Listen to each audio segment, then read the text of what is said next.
Oh, you know what I love? Sports. Love sports. Sports. When it comes to Texas A&M. Where are you getting this information? Let me tell you. Welcome to TexAgs. It's here.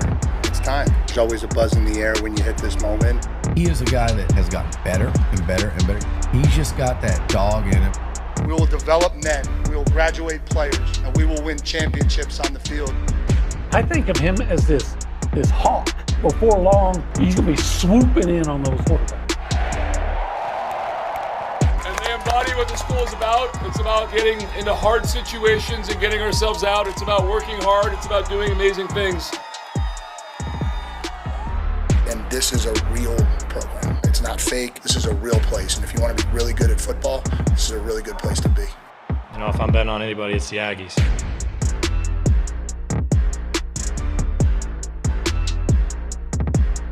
Well, OB, just as we all predicted and expected, the Southeastern Conference is again champions of the college baseball world.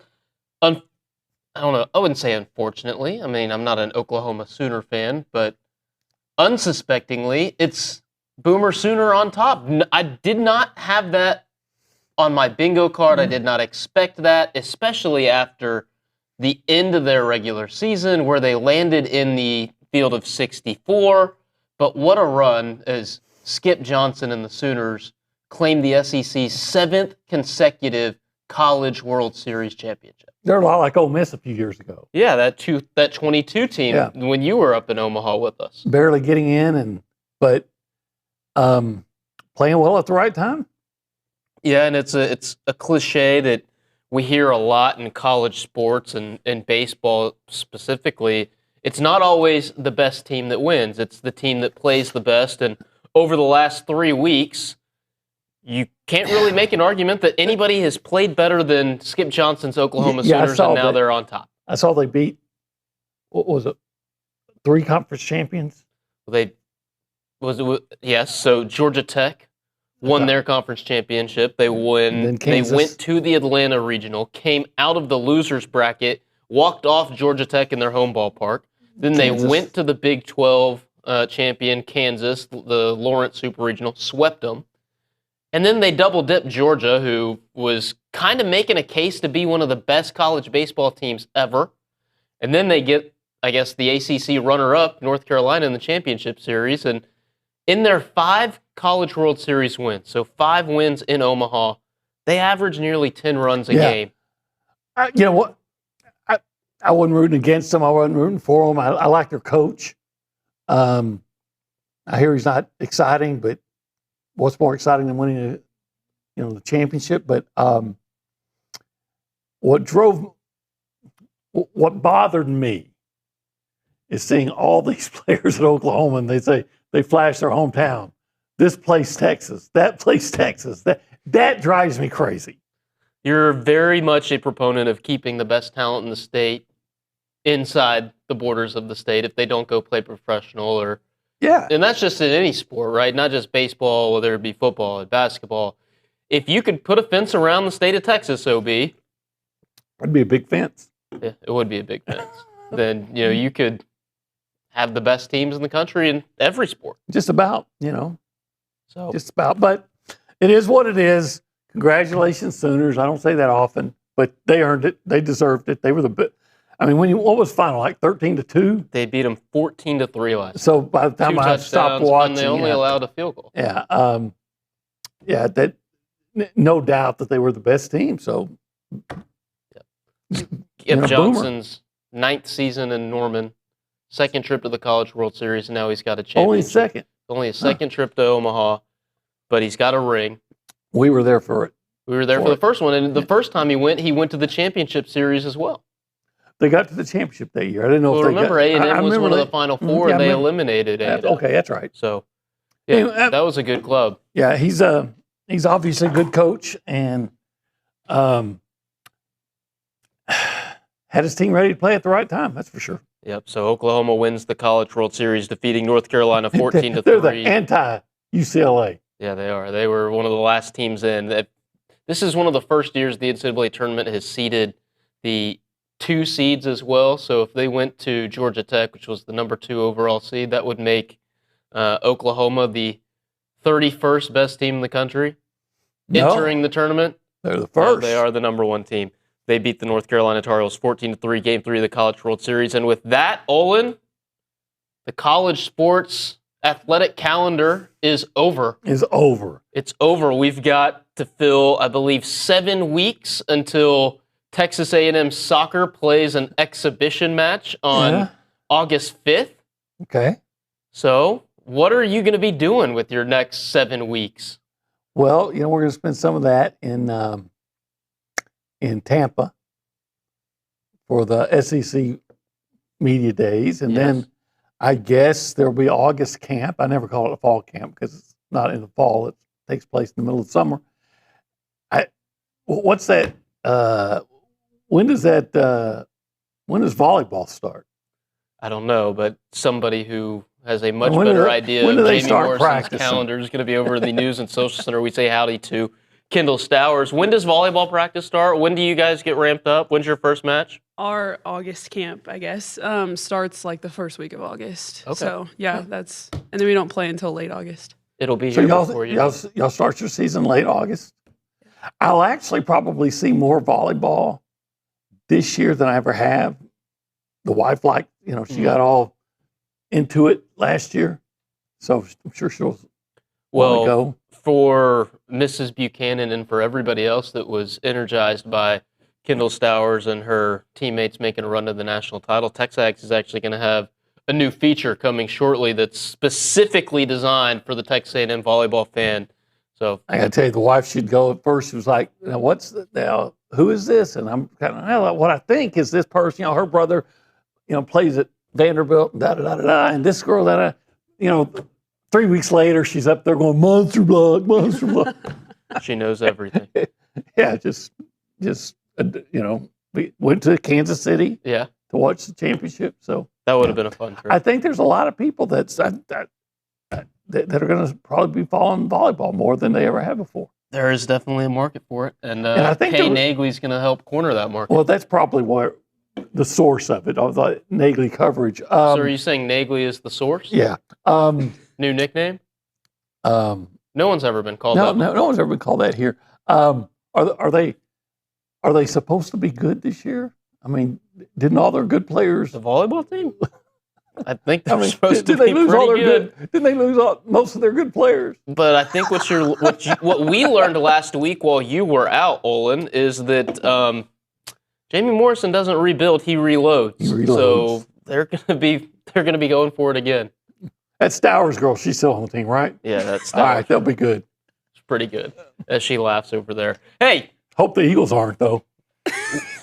That's tough. 8.5 minutes into the show, we haven't told the people what show this is. TexAgs so let's go Live. ahead and run through the gauntlet. TexAgs Live, presented by who? David Gardner's Jewelers. And we are in the Rollo Insurance Studio. We're at the main desk today, but typically we sit over there, and that is the Holistic Planning Cool Zone. And if you want this hour, specific hour with you and typically David Nuno, although he's out on vacation, so that's why myself, Richard Zane, is in the guest chair spot.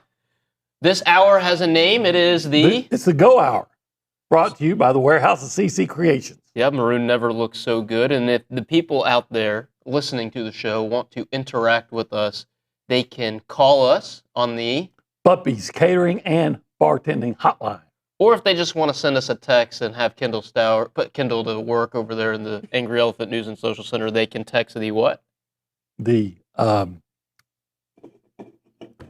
Catalyst Pure Performance Energy text line. We've got that number. You got the number? I do have the number. We've got the product placement down. The number 979-693-1150. I was feeling lethargic. I didn't sleep that well this morning, so I went and got a Catalyst and starting to feel like my old self. Good. Well, you've got the word old right. Same number for both the Buffy's Catering and Bartending Hotline and the Catalyst Pure Performance Energy text line. That number again, 979-693-1150. We'll go ahead and say howdy to the rest of the crew. We've already heard from Kendall. We'll check in with her in just a moment, but we go behind the glass to the man pushing all the buttons today, back in the chair after a day off yesterday. Nick Savage, howdy, good morning. Howdy, good morning, y'all. I'm sure it feels good to have the adults back in the room, right? Yesterday was just OB was the only one keeping it together, and that's usually not the case. So I commend you, OB. So what were your thoughts on yesterday's guest host duo of Reese Niger and Luke Evangelist? There's been a lot less giggling on the opening segment of this morning show, right? Yes. They did fine. The thing is, though, sometimes it gets kind of, I won't even say sad.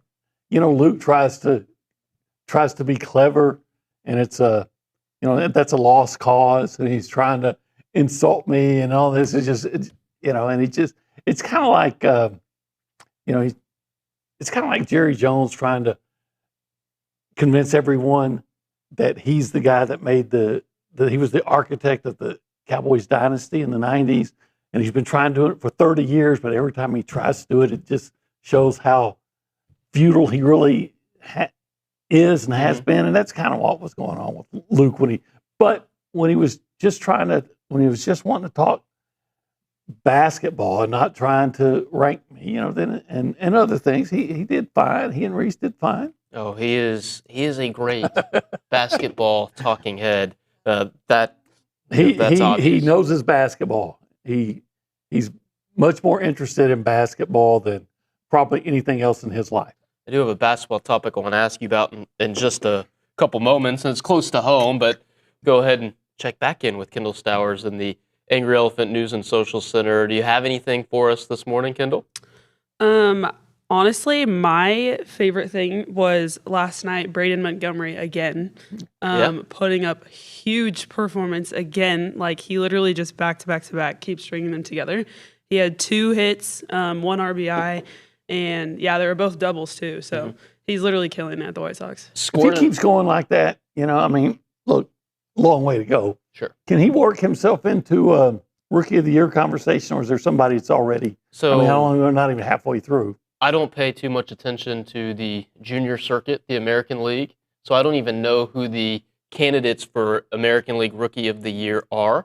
But to your point, a long, long way to go. It's been 2 weeks now for Braden. He's playing well. Yeah. One of those runs that he scored ended up being a game-tying run on a walk-off single. The White Sox won yet again, and it's fun. That is a fun team. If you're a Major League Baseball casual, you don't have a team out there that you root for like I do with the team out in L.A. where you're a diehard. That's a team you could get on the ground floor with. White Sox haven't been to the postseason in a while. They haven't made too much noise. They certainly haven't won a World Series since they swept Nick Savage's Astros 20 years ago now. You know what? But it's a fun team. They've got a young core, and Braden's right there in the middle of it. You know what I enjoy is following his mom, Gretchen, she's awesome. on X, and all the all her posts. Of course, she's proud, as well she should be, and it's just fun watching or following her, all the things that she has to say about her son and the things she posts. And she's always very pro A&M as well. Yeah, he spent 1 year here, but the Montgomery family seemed like they fell in love with Aggie Land, and makes a lot of sense, right? What's not to love about this place? You mentioned Braden Montgomery. I think he's a future Texas A&M Hall of Famer, OB. Okay. The A&M Athletics Hall of Fame class of 2026 was revealed. Nice segue. Good job there. Thank you. I appreciate that. Remember, this is the professional show. 8 new members going into the Hall of Fame. Carrie Astigan, class of 83 softball. Miles Garrett, class of 18 football. I remember him. Sarah Henry, women's in diving, class of 15. Henry Lalele, men's cross country, class of 15. Maggie Malone Harden, class of 16, women's track and field. Tyler Naquin, class of 12, baseball. Jay Lee Patrick, class of 12, women's swimming and diving. And then Lyndon Victor, class of 17, men's track and field. Also, Terry Price, class of 90, the late great Terry Price going into the Hall of Honor. And Kelly Krauskopf, women's basketball, receiving the Letterman's Lifetime Achievement Award. Congratulations to all of those Aggie greats who will be honored at the Burgess Banquet this coming fall. OB, the big name on there, of course, Myles Garrett going into the A&M Athletics Hall of Fame. He is definitely going to get a call from Canton one day, but as somebody who covered him here in College Station, just how great was number 15? You know, first of all, he was spectacular and too bad. I don't think they got everything out of him that they could have gotten because just I think that he could have had better coaching, right? But they had the worst defense at Texas A&M I had ever seen in 2013. The worst. I mean, maybe the worst defense A&M's ever had. And Myles Garrett came in 2014, and it changed. He had a sack in that first game against South Carolina. He just changed it. I remember one time they went to play at Alabama, and somebody had a big sign that said, "You only have one good player." That wasn't the case. They had many good players, but I know they were talking about Myles Garrett. Myles was all. And you know what I really respected the most for all the sacks? I remember a huge one against Arkansas that nailed down a win or helped nail down a win. But first of all, he made Deshaun Hall a lot better because everybody was so focused on trying to block Myles that it just opened up opportunities for everybody else. But the thing that I loved most about Myles Garrett is he knew he was going to be the first player taken in the draft. Everyone knew who was going to be the first player taken in the draft. You know what he did? He played in the bowl game. He said, "You know, this is my team. I'm playing here for my team." Mm-hmm. No one would have criticized him if he'd not played. He's going to be the first player in the draft. Why risk that? And he played for his team. You know, it's still he and Christian Kirk, two of the best players I ever saw here, both played for their team in the bowl game. I really admire that. So over the course of his 3 years in College Station, 32.5 sacks, ranked 6th in program history. And if they call holding, that's what I was it's going to be way higher, or the defensive numbers are going to be way better. If they would call holding, so if you took the penalties for every holding call plus his sacks, he probably would have had a quarter mile of lost yardage in his. He'd have been a quarter Myles Garrett. That's a good one. Yeah. I mean, he was that. I mean, I can remember they're playing Auburn, and he literally. I'm not joking. If we could find that, Auburn's around the 10 or 15 yard line. I can't remember the kid's name, but he's the one that I think had to spend some time at that cancer center when he was coming out of high school in Memphis. But anyway, this is no joke. He tackles Myles. He tackles him. And there's a referee standing no further than me to Stowers over there and doesn't drop the flag. I mean, I know sometimes we exaggerate and say, "Oh, he tackled him." No, this was a tackle in the purest sense of the word, and they didn't call it. You're like, well, what's going on here? But, yeah, Myles was a problem for every team he faced, and he was a great player, as we know, and he will be in every Hall of Fame that he's allowed to be in. You know, he's not going to be in the Rock and Roll Hall of Fame unless maybe he'll take up guitar. Everything else he does really well. Yep. He's one of 11 unanimous All-Americans in Texas A&M history, receiving that honor in 2016.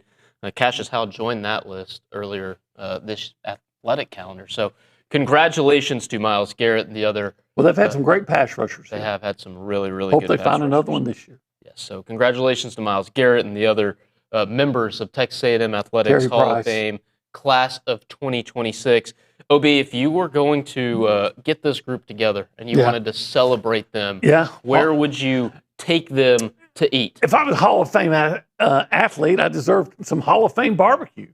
So I would take them down to 1775. I'd say, "Hey, Myles, try some of this succulent brisket." You know, it's the only thing that could rival it would have been Terry Price's barbecue, because Terry Price was a pit master as well. But 1775, you know, it's Hall of Fame barbecue. The succulent brisket, the amazing pork ribs. I'm telling you, the jalapeno cheese sausage is unforgettable. The turkey's really good. I mean, you know, if you're like Nuno watching your calorie intake and all those things, but you can't go and pass up the queso mac and cheese. You got to get there early because it'll be gone fast. Get them the sampler, get them all the fixings, and celebrate because it's an honor that should be celebrated going into the Aggie Hall of Fame. And that barbecue at 1775 should be celebrated. Yeah, these players, these athletes, they weren't just good. They were great. They were great, like 1775 barbecue. It's really good. All right. We're off and running here on a Tuesday edition of TexAgs Live. Presented by Sowers, David have you ever Gardner's been over to Jewelers. 1775? I haven't. I Man, need to go. You got to take her over there I before would she goes into I would the have thought A&M that Hall would of have been the Fame. first place they went after the after winning the championship. But they probably, I don't know if they like to eat that, that great barbecue or not. Kendall? I would love to. All right, we're going. Perfect. Plenty more here on a Tuesday edition of TexAgs Live, brought to you by David Gardner's Jewelers.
We are rolling right along here on a Tuesday edition of TexAgs Live, brought to you by David Gardner's Jewelers. Richard Zane, Olin Buchanan with you inside the Rollo Insurance Studio in OB. On Tuesdays, the 8:20 segment is time for the TKO Performance of the Week. Rent, sell, lease, or rent to buy TKO equipment is your trusted source for used heavy equipment. Olin, age before beauty, you get the first pull here on the TKO Performer of the Week. Well, I was thinking about Stowers' coach over there, you know? What they have, like three big-time commits? What were they like? I'm trying to remember what I read from Nagley, top players in the country. And so you get three of them. Mm-hmm.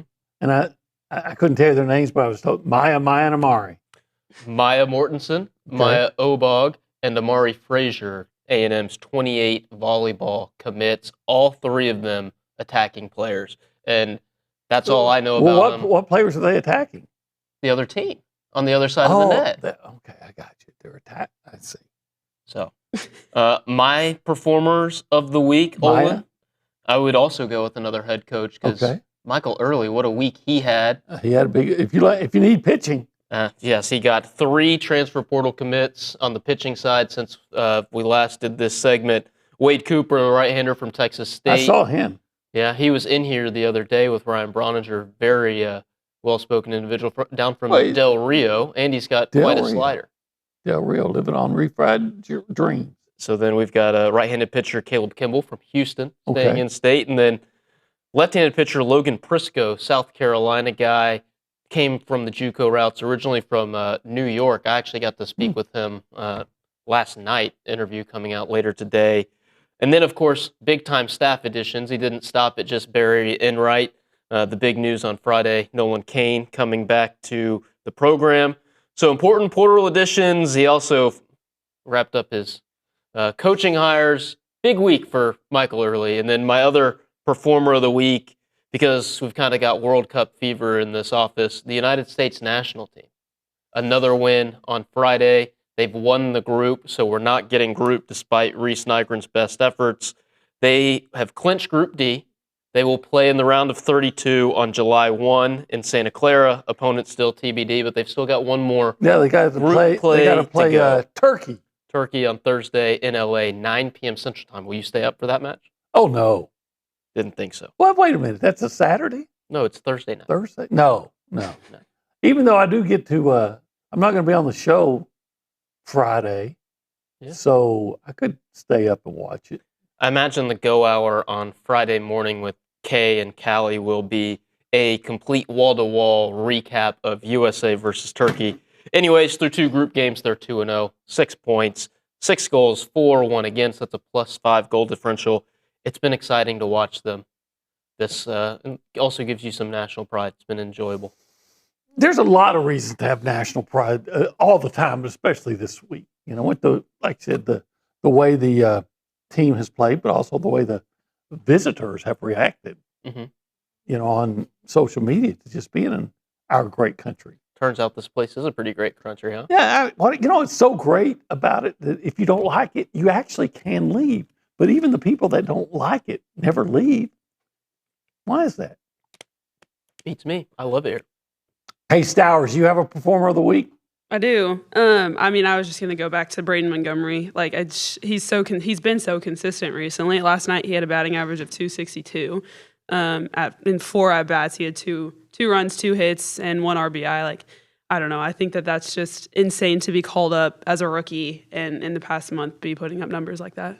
Yeah, and it's one thing to have the debut that he did, but it's another thing to carry it through and keep doing it consistently against big league pitching as such a young guy. I mean, it was only 2 years ago he was drafted from A&M. Less than 2 years ago. We haven't even reached the MLB draft yet, and he's finding all sorts of success. For sure. So, not surprised. No, not at all. I mean, he's one of the most talented baseball players I've ever ever seen. I'll put it to you, Richard Zane.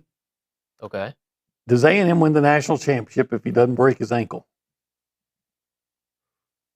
I want to say yes. It's one of the big what-if questions in Texas A&M history. But I think the bigger what-if, because of that A&M team specifically, because keep in mind who came off the bench for Braden Montgomery. Caden Kent was superhuman during the rest of that postseason. So the bigger what if to me is, what if Shane Sadeo doesn't blow out in Game 2 of the Super? Because A&M, how quickly you forget because of how good Ryan Prager and, of course, Cortez and, of course, Evan Oschenbeck were. Pitching staff wasn't all that great in 24. And, of course, you got out-of-this-world performances from Justin Lampkin in the postseason, specifically in Omaha, that helped you reach the final. And he carried that through in 25 as well. But they were still a little thin starting pitching-wise. Okay, what if, this is the last what if I have for you. Does Texas A&M win a national championship in volleyball if Kendall Stowers doesn't transfer here? I think the answer is no. Really? I think the answer is no. I mean, they were really, really talented, but talking to the NCAA tournament most outstanding player. Heck yeah. Take any team's most outstanding player off the team. Yeah, it's out there with all those monster blocks. Monster blocks. Yeah, so that's a much easier one. I think she was the one that pushed him over the top. I should ask her. Yeah, well, she's hey, right does the Aggies win the national championship in volleyball if Kendall Stowers doesn't? I hate these questions. You know what I'm happy about, Olin? We'll never know. We'll never know because she transferred to A&M and we won it anyways. Yeah. So, all right. Maybe she should have been here for baseball. Well. Oh, gosh. Y'all do not want to see me trying to hit a baseball. Something about Kendall Stowers and the athleticism in that family in general tells me that you'd be okay if we threw you in the batter's box. Right now. You'd figure it out. If you gave me like a year. But at the moment, I don't think I could even make contact. Ford's already making notes right now. She's listening. Say, let's give her a year. Okay. Yeah. If you get a phone call from Coach Ford, make sure you answer it, please. Oh, gosh. All right. Plenty more here on the Go Hour, brought to you by CC Creations as we roll on a Tuesday edition of TexAgs Live, brought to you by David Gardner's Jewelers.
Hey everyone, David Nuno here of TexAgs Live. I want to introduce you to the team at Holistic Planning. Got Jason Barber here, Taylor Pankratz, and also Paul Meredith. Jason, I want to start off with you. What really sets Holistic Planning apart from the others? Yeah, so what makes us different is most financial advisors stop at investment management. On the other hand, Holistic Planning, we manage investments, taxes, and estate planning all on one team, all underneath one roof. Now, Taylor, when everything is coordinated like that, it really helps the bottom line, doesn't it? It really does. When your investments and taxes are working together, you stop leaving money on the table and keep more of what's yours. Paul, Holistic Planning is trying to expand as well. That's true. We just opened our Houston office, and we're looking for people who feel like their advisor isn't seeing the full picture, because that's exactly what we fix. And Jason, there's other opportunities beyond that. Definitely. If you're a financial advisor and you want to join the Holistic Planning team, we're looking to add 50 teams in the next 5 to 10 years. So check out holisticplanning.com/advisors. All right, so if you want a team that actually coordinates everything, go to holisticplanning.com. Aggies, this one is worth it. Hey guys, David Nuno here to talk about our new partners with EventPipe. They are a leader in hotel booking technology, and now they're giving you a chance to support Aggie student athletes every time that you travel. Thanks to their partnership with United and EventPipe, whether you're heading into a game, a business trip, or family vacation, every room that you book comes with cash back in the pockets of Aggie athletes. That's a wonderful deal. And with EventPipe, you'll get discounted hotel rates up to 20% lower than the major travel sites while enjoying a fast, easy booking process. They've even created Presto, EventPipe's quick launch booking solution. It lets organizations build branded hotel sites powered by live hotel inventory, making it simple to book the perfect stay. So next time you want to book a trip, do it the smart way with EventPipe and support Texas Aggies NIL through United. Visit their website, tau.eventpipe.com.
Best band of all time, bringing you back here. Rush is the best band of all time. Yeah, three-piece band for sure. Maybe trios, even though the Jimi Hendrix Experience would, some might argue. The Who, Yeah. well, they had 4. I'm going to see Rush this Are week. you? This week up in Fort Worth. I'm Okay. super pumped. Their 50-something tour coming through Cowtown. My dad, lifelong Rush fan, like Okay. diehard, like Geddy Lee, all right. crazy human being when it comes to the band, the Holy Triumvirate, Okay. as he calls them. So very excited to go see Rush this weekend with him. Kind of a belated Father's Day thing as well. Nice, So nice. Rush not in your top 5. No, not, but, I mean, I don't I hate get them. it. It's okay. I don't hate them. Just not my personal top 5, but okay. I got you. If Nick had it his way, we'd listen to the full 20 minutes of 2112. Okay. Just kill an entire segment that way. But we'll kill a segment with a different topic. Okay. So I teased a little bit earlier the whole basketball thing. Yeah. Do you have any reaction to Dusty May to the Mavs Not- this late in the cycle? Not There's really. rumors out there. I don't know if they're coming out of Columbus or maybe East Lansing that he's trying to outrun a tampering scandal.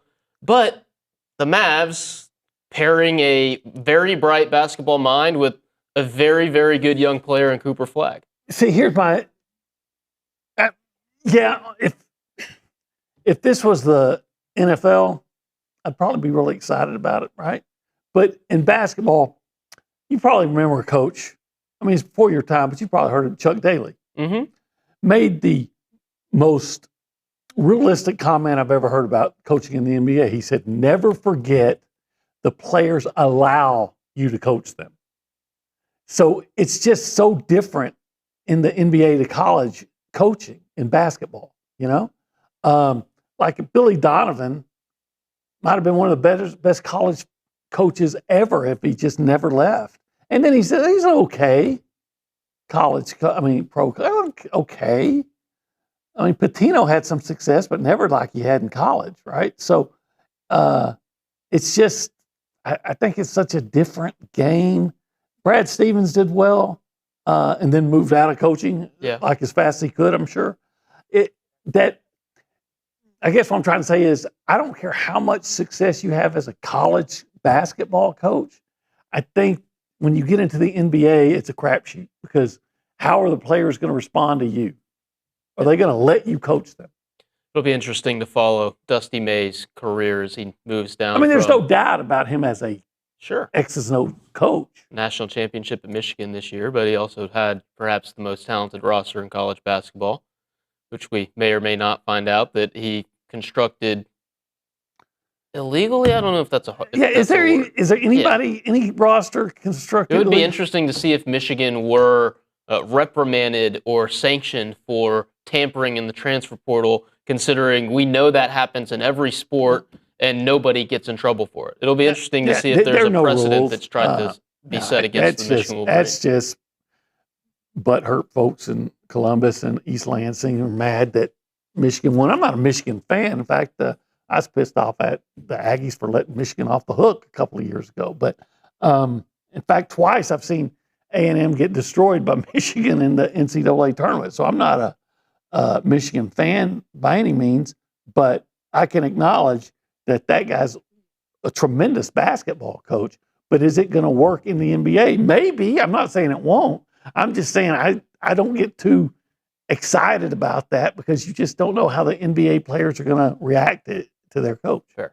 Before we lose all of our viewers or listeners talking about the NBA, let's go ahead and talk some college football, specifically in the SEC. Dusty may be good. Yeah, Dusty May. And he may not. He may not. That's true. We'll see. I'm not a huge fan of him as a coach, even though he won a national championship. Because I hold grudges, and I watched him lose a couple games in his first season at Michigan without taking timeouts. So, okay. Anyways, moving on. You familiar with Connor O'Gara? Yeah, I admire his work. Yes, well, he is a TexAgs college football contributor now. He's going to be on the show here to begin the 9 o'clock hour. But if you are a regular on TexAgs.com, you probably saw that yesterday afternoon we released his power rankings for SEC quarterbacks. And you can find the full list of 16 here. I'm going to read you his top 5, okay? Okay, number 1, Ole Miss. Yes, Trinidad Chambliss. Number 2 is Gunnar Stockton. 3, Arch Manning. 4, Lenora Sellers. 5, Byron Brown. And Marcel Reed at 6. Okay, first of all, I would put Manning ahead of Stockton. Okay. Secondly, Byron Brown, maybe, but being good at South Florida, being great at South Florida doesn't mean you're going to be great in the SEC. Mm-hmm. Now, he might be. I'm not saying I'm more apt to put Marcel Reed ahead of like Byron Brown, not because I'm an A&M homer or anything, because I've seen Marcel perform at a high level in the SEC. Yeah. I haven't seen that at Byron Brown. What about Lenora Sellers being ahead of Marcel? I mean, okay, he's certainly bigger, but I heard Billy talking about this yesterday, and it seems to me that so many people just focus on Marcel's last 2 games last year and not the other 11. Yep. And I can show some really bad games by Sellers. Well, I can think of one really bad half by Sellers. So, okay. Marcel, for everything I heard was Lenora Sellers last year was going to be a Heisman Trophy candidate and be a first round draft choice. Well, he wasn't. And when he played head to head against Marcel Reed won. So Marcel checked in at number 6 on Connor O'Gara's list. He explained his reasoning. He says he gave for each player, he gave what he likes, one thing I like, one thing I don't like. Okay. For Marcel, the reasoning was his ability to lead A&M to road wins and top 25 victories. And for what he doesn't like, it was the inconsistency in his play. Okay. To me, I don't know what the inconsistency. People talk about how bad they were against South Carolina, for instance. And he had a bad interception in the end zone, but I also saw him put one in the end zone right on KC, and KC dropped it. So you're gonna hold that against the quarterback too. Marshall needs to get better. I'll be the first to tell you that. He'd be the first to tell you that. He needs to get better. You know where Marcel needs to get better? In the red zone. Yep. If Marcel Reed is the 6th best quarterback in the Southeastern Conference this year, what does that mean for A&M? 6th best, it probably means they're won at least 9 games. Probably. Would 9 be? Do you think 9 will be enough to get into the college football playoff? That should be the right 9. 9 hasn't gotten in. Nobody with 9 has gotten in, I don't think, I don't think anybody with 9 wins. Not yet, and it's unless also, they were a conference champ. It's also the first time we'll see how the playoff committee judges a 9-game SEC schedule. So, Alabama got left out with 9. Texas got left out with 9. I don't even know how many Vanderbilt had. Vanderbilt might have had 10. I don't know. They got probably 9. So I've not seen anybody with 9 wins get in. And frankly, as much as it pains me to say it, Texas and Vanderbilt had very strong cases to get in. So I guess what I'm saying is when you have that many teams that have strong cases to get in that don't, until someone actually gets in with 9 wins, I'm going to say, no, you don't. Gotcha. Well, plenty more discussion on Connor O'Gara's SEC quarterback power rankings at the top of the 9 o'clock hour when the man himself joins the show. On the other side here on TexAgs Live, brought to you by David Gardner's Jewelers, we'll wrap up the Go Hour and see what Olin Buchanan's working on here on the other side.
As a reminder, the final segment of the show is brought to you by Double Dave's, but that's at 10:50 a.m.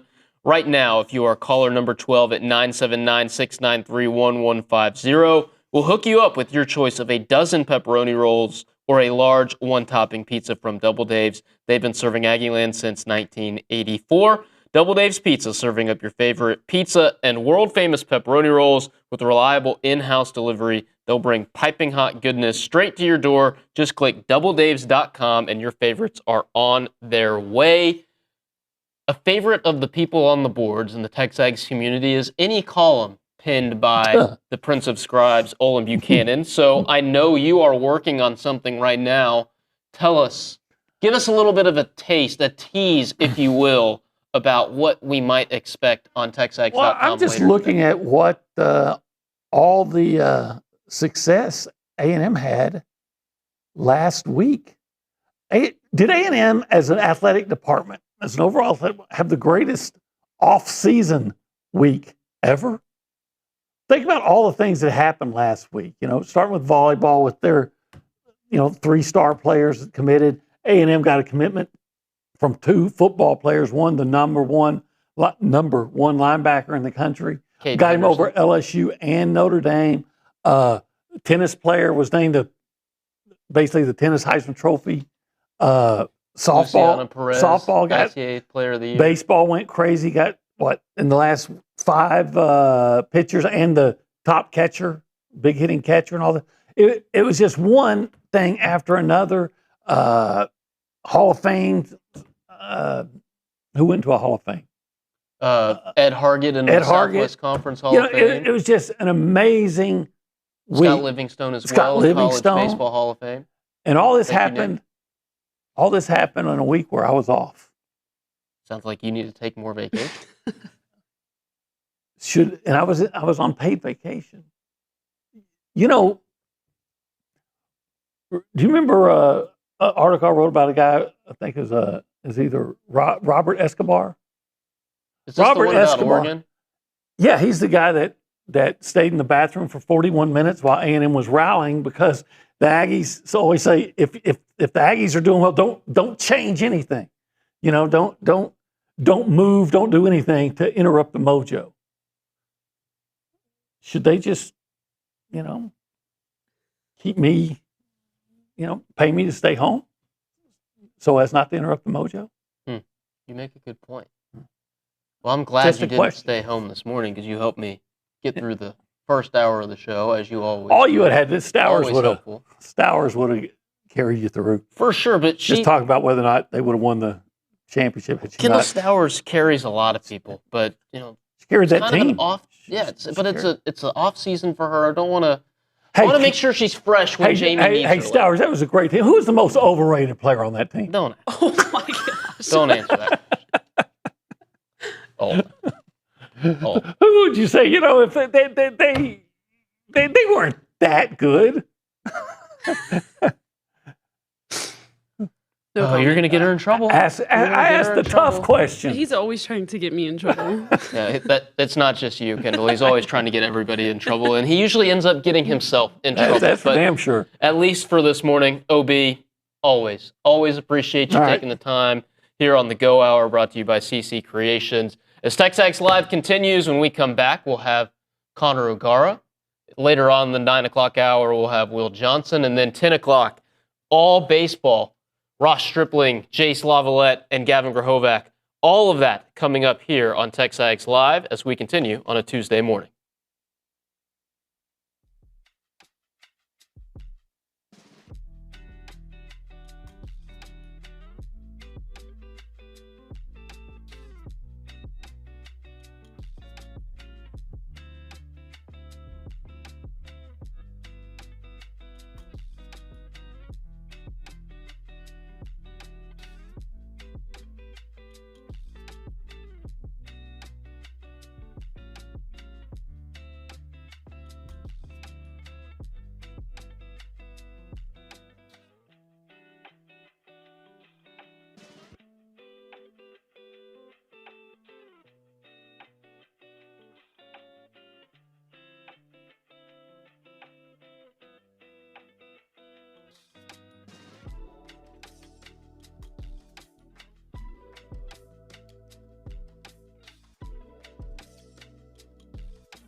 9 o'clock here on a Tuesday morning. Richard Zane inside the Rollo Insurance Studio as you are listening or viewing, whether it's on radio here in town or YouTube or TexAgs Live or the CW. Thank you for joining us here on TexAgs Live, brought to you by David Gardner's Jewelers. And right now we're just going to go ahead and hop out to the Buppies Catering and Bartending hotline, video hotline, and chat with our good friend, TexAgs college football contributor, Connor O'Gara. Good morning, Connor. Did everything go well at the dentist? Are we part of the No Cavities Club?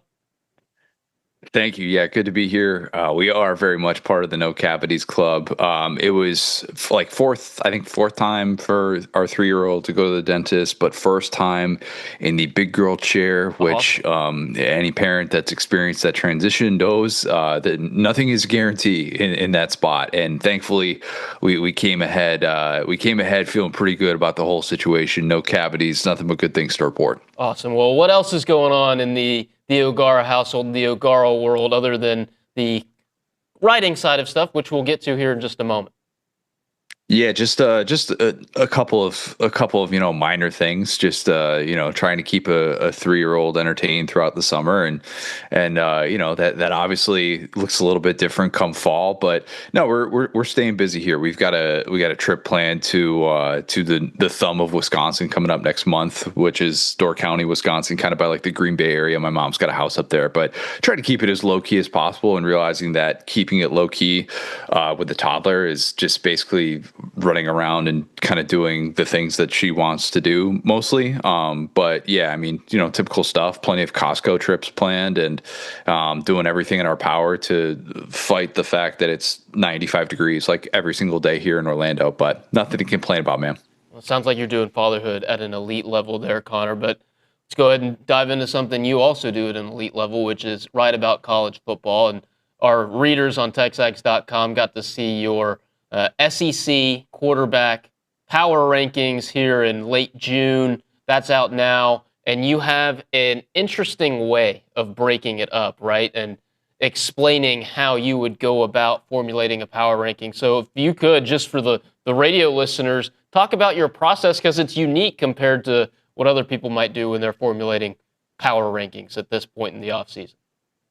I try and do a schoolyard draft, basically on how I would treat these quarterbacks if I had to go win a game week 1. And maybe that's different than a lot, because it's really hard to try and treat surroundings as totally neutral. But I do find myself probably looking at that because obviously the past year, 2 or 3 years with some of these guys, their surroundings have dictated how we feel about them. So it's impossible to totally eliminate that. But I try and treat that as, look, if I'm sitting here lining up these guys and I have my pick of who I want to lead my team, this is how I would base that on. And, it's going to probably be a little bit different than most, but it's kind of how I like to factor it in with preseason rankings, because so much of this ends up getting into projection. And for example, someone like Keelan Russell, I think Keelan Russell is fascinating. I think he could end up being an all-SEC quarterback. I think he's got New York level upside, but I can't sit here and tell you for sure that I think Keelan Russell is one of the 3 or 4 best quarterbacks in the SEC, because obviously the guy has not started a game yet in this conference. And I'm basing that on things that I have watched and read and heard about him from other people. And it's not so much, hey, what has he done when it's the fourth quarter and his team is down 4 and they need a touchdown drive in the final 2 minutes. Like Marcel Reed has done that. Lenore Sellers has done that. Keelan Russell has not. So yeah, it is a unique way to go about it, I'm sure, compared to a lot of my colleagues, because, I just try and look at it, and treat everyone as equally as possible, knowing that obviously everybody's got different situations. The schoolyard draft part of it also makes sense. Why, a 5-star coming into Vanderbilt who's kind of akin to the kid who's just moved to the neighborhood, nobody knows who he is, why Jared Curtis is coming in at 16. So top of the list is Trinidad Chambliss, followed by Gunnar Stockton, and then Arch Manning, Lenora Sellers, Byron Brown, and then for the Aggies, our guy Marcel Reed checking in right there at number 6. Just how close was number 10 in maroon and white to cracking your top 5? Yeah, I went back and forth on this, and I could have probably put him ahead of Byron Brown. I think a lot of people would, because Byron Brown obviously doesn't have the experience starting against an SEC schedule in the way that Marcel Reed does. Although obviously last year Byron Brown was at the helm for one of the most noteworthy victories of the year when USF went into the swamp and beat Florida, albeit a 4-win Florida team. So I think that you could look at it from a couple of ways. I think there are a lot of people that would probably be even lower on Marcel Reed than I was, but are probably giving him the benefit of the doubt because of what A&M did with the 11-0 start last year. A start in which I think Marcel Reed was in the Heisman Trophy conversation for many, and I think that he was doing the things that we questioned coming into the season, like, is he going to be able to check those boxes? And for me, he checked a lot of boxes. What still gives me a little bit of pause about his game is the consistency. Mike Elko's talked about it a lot this offseason. I think Marcel has been pretty aware of his shortcomings so far now that we've got a full season to see what it looks like. He's not going back and forth with Connor Wickman anymore. And you've seen that he still has to be able to figure out the turnover-worthy plays. There's too many of those. He had a conference high, or power conference high, 11 turnover-worthy plays. And being able to look at what he's done in the intermediate range too is a little bit of a struggle for me. The 10 to 19 yards, being able to have 11 of those turnover-worthy plays, to me is what really gives me that sort of like, do I feel great about him dropping back in a clean pocket? Because he's actually been better against the blitz than he's been, when he's just kept clean. So I think Marcel still brings a lot to the table, and I do think someone that has been able to go in these hostile atmospheres and win in big-time spots, I think you can win with a guy like that. He has all SEC upside, but it's figuring out those consistency issues and being able to make sure that in the intermediate range and with those turnovers, that those are areas that are cleaned up this year. You touch on things you like and things you don't like for each of these quarterbacks in the column, which I'll reiterate right now. Go to TexAgs.com. It's out. Connor O'Gara's full list of 16 quarterbacks. You talk about winning in big-time environments, whether it be top 25 games at home or going on the road, pulling off upsets like he did in his first career start back in 24 at Florida. But then you also talk about the inconsistent plays and the turnovers that Marcel Reed's kind of battling through. So when you think about the positives with Marcel, what else about his game do you like? And then when you think about the inconsistencies, the turnover plays, what else would you need to see cleaned up as he hopes, and I'm sure Aggies hope, that he can find himself higher up on the list perhaps when you do a mid-season or end-of-season QB power ranking story? Yeah, I just think that there's a blueprint for success and a blueprint for being able to disrupt his game right now, and it's a little bit too defined. And I think if by mid-season we're seeing him perplex defensive coordinators, that'd be a really, really good sign. But I do kind of worry that the later it got, when there's a little bit more of a blueprint of what to do against him, I think you saw some better defensive minds have a lot of success. And those 3 games down the stretch are part of that. They're a huge part of that sample size. But to me, like, a guy that's got that foot on the gas mindset on the road is not a given. It's not a given in this conference. And I think that what he did, not just with the LSU game, but I was really impressed with Mizzou too. I thought that game against a really respected defense showed me a lot about where he's at this stage of his career. And I don't think he could have done that the previous year. It's one thing to feed off the mojo of the home crowd in the way that he did in that unbelievable 180 turnaround in 24 against LSU, but doing so in a way against Mizzou where you have very respected defensive ends that are going to be harassing you all game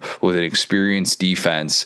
And that's a spot that I think a lot of people were looking for a letdown, and you didn't really get that. And to me, that gets taken for granted with the Marcel Reed sample size. He's a good enough player to go on the road and beat a team that's respected in this conference. And of course, the Notre Dame game is certainly a part of that. That defense got a lot better down the stretch. I think they got better as a result of the flaws that Marcel Reed exposed in them. So yeah, I'm interested to see kind of if he's able to put it all together this year, knowing he's got some pretty defined flaws and some pretty defined strengths. So let's say you nailed this list, right? And at the end of the year, we're looking up and Marcel Reed is the 6th best quarterback in the SEC. What does that mean for Texas A&M if he is the 6th best QB in this league? I think it's like a 9-3 team if that's the case. Because I just at this point it's not that it's set it and forget it with the Mike Elko defense, but it's pretty close to it with the pieces that they've lost year after year, and he just kind of seems to be able to recruit the portal really well. And they have they have issues here, but they can make up for it there.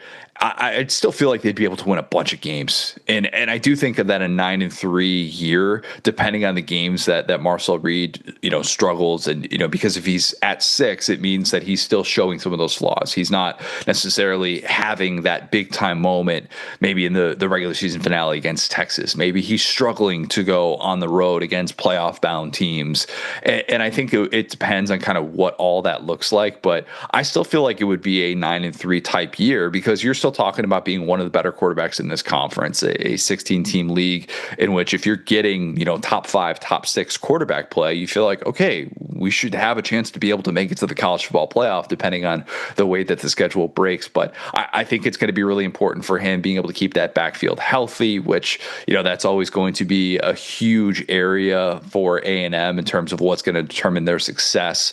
And what does it look like on that offensive line? Can the Maroon Goons look the part? Can they have the continuity that they've had during the 2020 when they've been really, really good? To me, that's going to have a huge say in what Marcel Reed does this year. But A&M should be able to win a lot of games if he's one of the better quarterbacks in this conference. Certainly hope he takes that jump, because that likely correlates to a double-digit win total, which hopefully correlates to a college football playoff appearance, another one. So in that same vein of jumps, which guy on your list do you think is poised for the biggest leap? Because this list isn't set in stone. And then on the other side, who do you think could potentially fall hardest from where they're at right now? I think the leap guy that I have circled is Kamario Taylor at Mississippi State. I'm really intrigued by his skill set and some of the things that he did last year in limited reps, obviously. Very limited reps as a true freshman. Blake Shapen was the guy, and I understand why Jeff Lebby sort of structured his quarterback room that way. But I think Kamario Taylor is going to be one of those guys that you're going to tune in noon, 11 a.m. Central on a fall Saturday and be like, who is this cat? Because some of the plays that he makes are just like, where in the world did that come from? A top 100 recruit who very much looked the part and still obviously has room to go. I don't necessarily feel great about him in third and long type situations, but also one of these guys that I think a lot of SEC fans are going to be like, man, it was difficult to slow that guy down for 60 minutes. I think Mississippi State has some other flaws, but I don't know that Kamario Taylor is necessarily going to be one of them. And then a guy that could fall on this list who I'm looking at going, I don't know that he's going to quite live up to this billing is Lenore Sellers, just because we saw him fall last year. And last year, I have him at number 4 for what it's worth. So I am projecting that Lenore Sellers is going to get back to the level that he was at towards the end of 2024, where Shane Beamer is talking about after the Clemson win, this guy's the best player in college football. He was robbed of an all-SEC nod, in my opinion, but I think he's one of those guys because we saw it through the duration of 2025 of what it looks like when he's taken 40 sacks and this offensive line was a total mess and the Mike Shula thing just did not work out. So what if it doesn't necessarily get better with the surroundings seemingly being improved this offseason? He's the guy that could fall that we've already seen play like as, not necessarily even a top 10 quarterback in the SEC. So he's probably got the most risk to fall of where I have these guys based on the preseason. Personally, selfishly, I like that the guy you're projecting to take a jump is not on A&M's schedule, and the guy that could possibly have the highest list is set for a perhaps pivotal early November game in Columbia. Connor O'Gara with us here on the Buppies Catering and Bartending Video Hotline. He's the host of the OG Kickoff on the next round. Connor, a lot has happened since we've last talked to you here on TexAgs Live. Brennan Sorsby saga seems to have reached an end, but there's also some steam picking up with the Protect College Sports Act. Is now the Big Ten and SEC are on the same side for now, I guess. So what's caught your attention around college athletics and college football in particular over the last couple of weeks during the offseason? Yeah, I'll be honest. As little as I can talk about the Protect College Sports Act, the better. No problem. Fully transparent with you. 111 pages, I'm out as well. Too long. Did not read. All I know is that anytime the SEC and the Big Ten put out a joint statement and we're actually friends for a change, like, whoa. Yeah, and here's something that, not to go down this road too much, but Mike DeCourcy brought this up, who does great work for Sporting News and has been really, really good for a very long time, covering mostly college basketball type stuff. I'm sure your audience knows him and his work. But, the point that he comes back to is certainly relevant with this conversation of if the ACC and the Big 12 are okay making more money than like the American Conference or the Sun Belt, then why aren't the Big 10 and SEC allowed to be okay with making more money than the Big 12 and the ACC? Why is it that, if you're at the power conference level, it's all going to be equal? But between the power conference and the group of five, it has to be something that's totally different. We just accept this. It's all, to me, like the pooling of media rights thing with the Big 10 and the SEC. I totally get why they're like, wait, why would we do this? We've worked to gain this advantage over the course of the last 15, 20 years, and you are the ones who have not necessarily had the foresight in the way that we have. And so I don't necessarily hold my breath on things changing. I think collective bargaining is the only thing that's really going to allow for change in college sports and being able to have some sort of union for these athletes, because that's what these are at this stage of the game, and being able to be treated as such as employees. That to me, if that happens in the latter half of the 2020s, then we're talking about college sports really changing. But I lose patience for it, because I don't really think that these people are fighting so that kid can play water polo or so that kid can play soccer. Because I'm looking at some of these Olympic sports going like, look at the ones that you're cutting, like these Olympic level sports. If you're cutting tennis or something like that because you all of a sudden can't recruit international players who can just play pro anyways, sorry, I'm not feeling as much sympathy for you. I'm still seeing a lot of these Olympic sports, even at places like Alabama, where they have not had to cut any of these sports, and all of a sudden they're getting more money coming in. They just don't like the way that the money is being distributed. They don't necessarily like the way that they have to go about financing this. To me, it's a lot of hot air, and I have a really tough time getting fully invested in this until we actually see some change, mainly with the CBA with these athletes. From hot air to a hot topic, Brennan Sorsby, seems like the craziness has died down a little bit. Good. Is Texas Tech still a villain? I don't know. But it also seems like this was the most likely outcome from the beginning. Of course they're still a villain. They're a villain because they willingly said, we will be the villains. We will go to the ends of the earth for these 2 weeks to protect our $5 million investment, and we will be the villains. They're going to sit there at a round table and talk at you for 22 minutes about why this isn't that bad, even though everybody else is looking at you going, hey, this is pretty bad. And your boy bet on his own team, albeit when he was at my alma mater at Indiana back in 2022. And it's the reaction. It's the reaction that has Texas Tech firmly in villain territory. And we need villains in college football, and there's something to be said for that. And even though this ended up where it should have, the damage is done. I think Cody Campbell has burned a lot of bridges. And I don't know that the bridge is necessarily burned in the Big 12, because I think the Big 12 is ultimately responsible for us getting to this place. If they had not taken action, and if Brett Yormark had just basically sat on his hands and said, oh, well, I guess he's going to play, then I don't think we'd be at this place. I think Brennan Sorsby would be playing college football in 2026. That's not the case. Will Hammond, I think, is going to win a bunch of games for him. I really do. I think they're still set up very, very well. I think Shield Wood is one of the underrated defensive minds in this sport, and his addition last year coming over from Houston was sort of underrated with what they were able to do. A name to keep an eye on for some of these, coaching circles, potential, hot seat. Like, he could be a really good guy to fill a vacancy somewhere at a power conference job. But like, they're going to win a ton of games without Brennan Sorsby. And the question I kept coming back to is like, what's going to be worth it for Texas Tech to win games with Brennan Sorsby, and how much will they win without him? They'll win a bunch of games without him. They could very well make it to the college football playoff without him. I think they will. It's still BYU's year, though. It was BYU's year before the Brennan Sorsby thing went down. It's BYU's year after the Brennan Sorsby thing went down. Tech's the villain, but Connor O'Gara is one of the good guys. OG, as we let you go, tell the people where they can check out your stuff that's not under the TexAgs umbrella. Yeah, appreciate that. Wherever you get your podcast, the OG Kickoff, we're doing a lot of fun stuff. We're doing something for the episode that's going to drop on Thursday morning called The Duck of the Decade.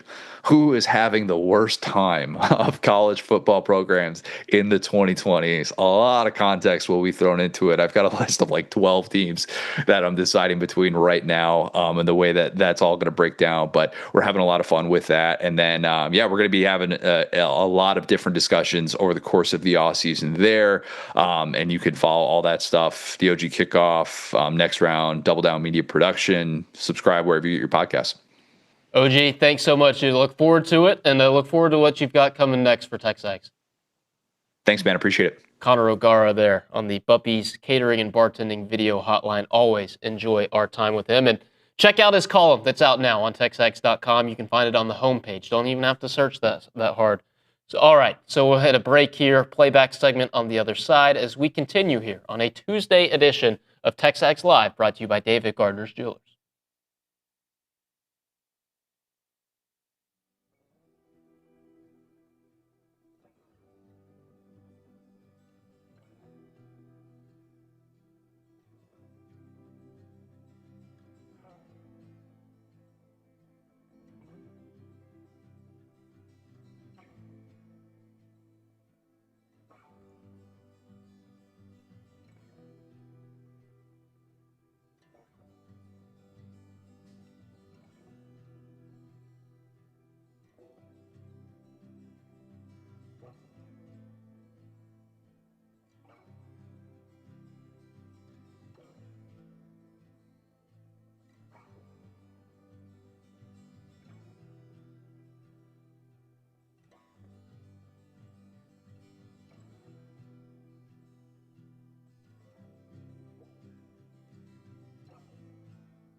9:27 here on a Tuesday morning.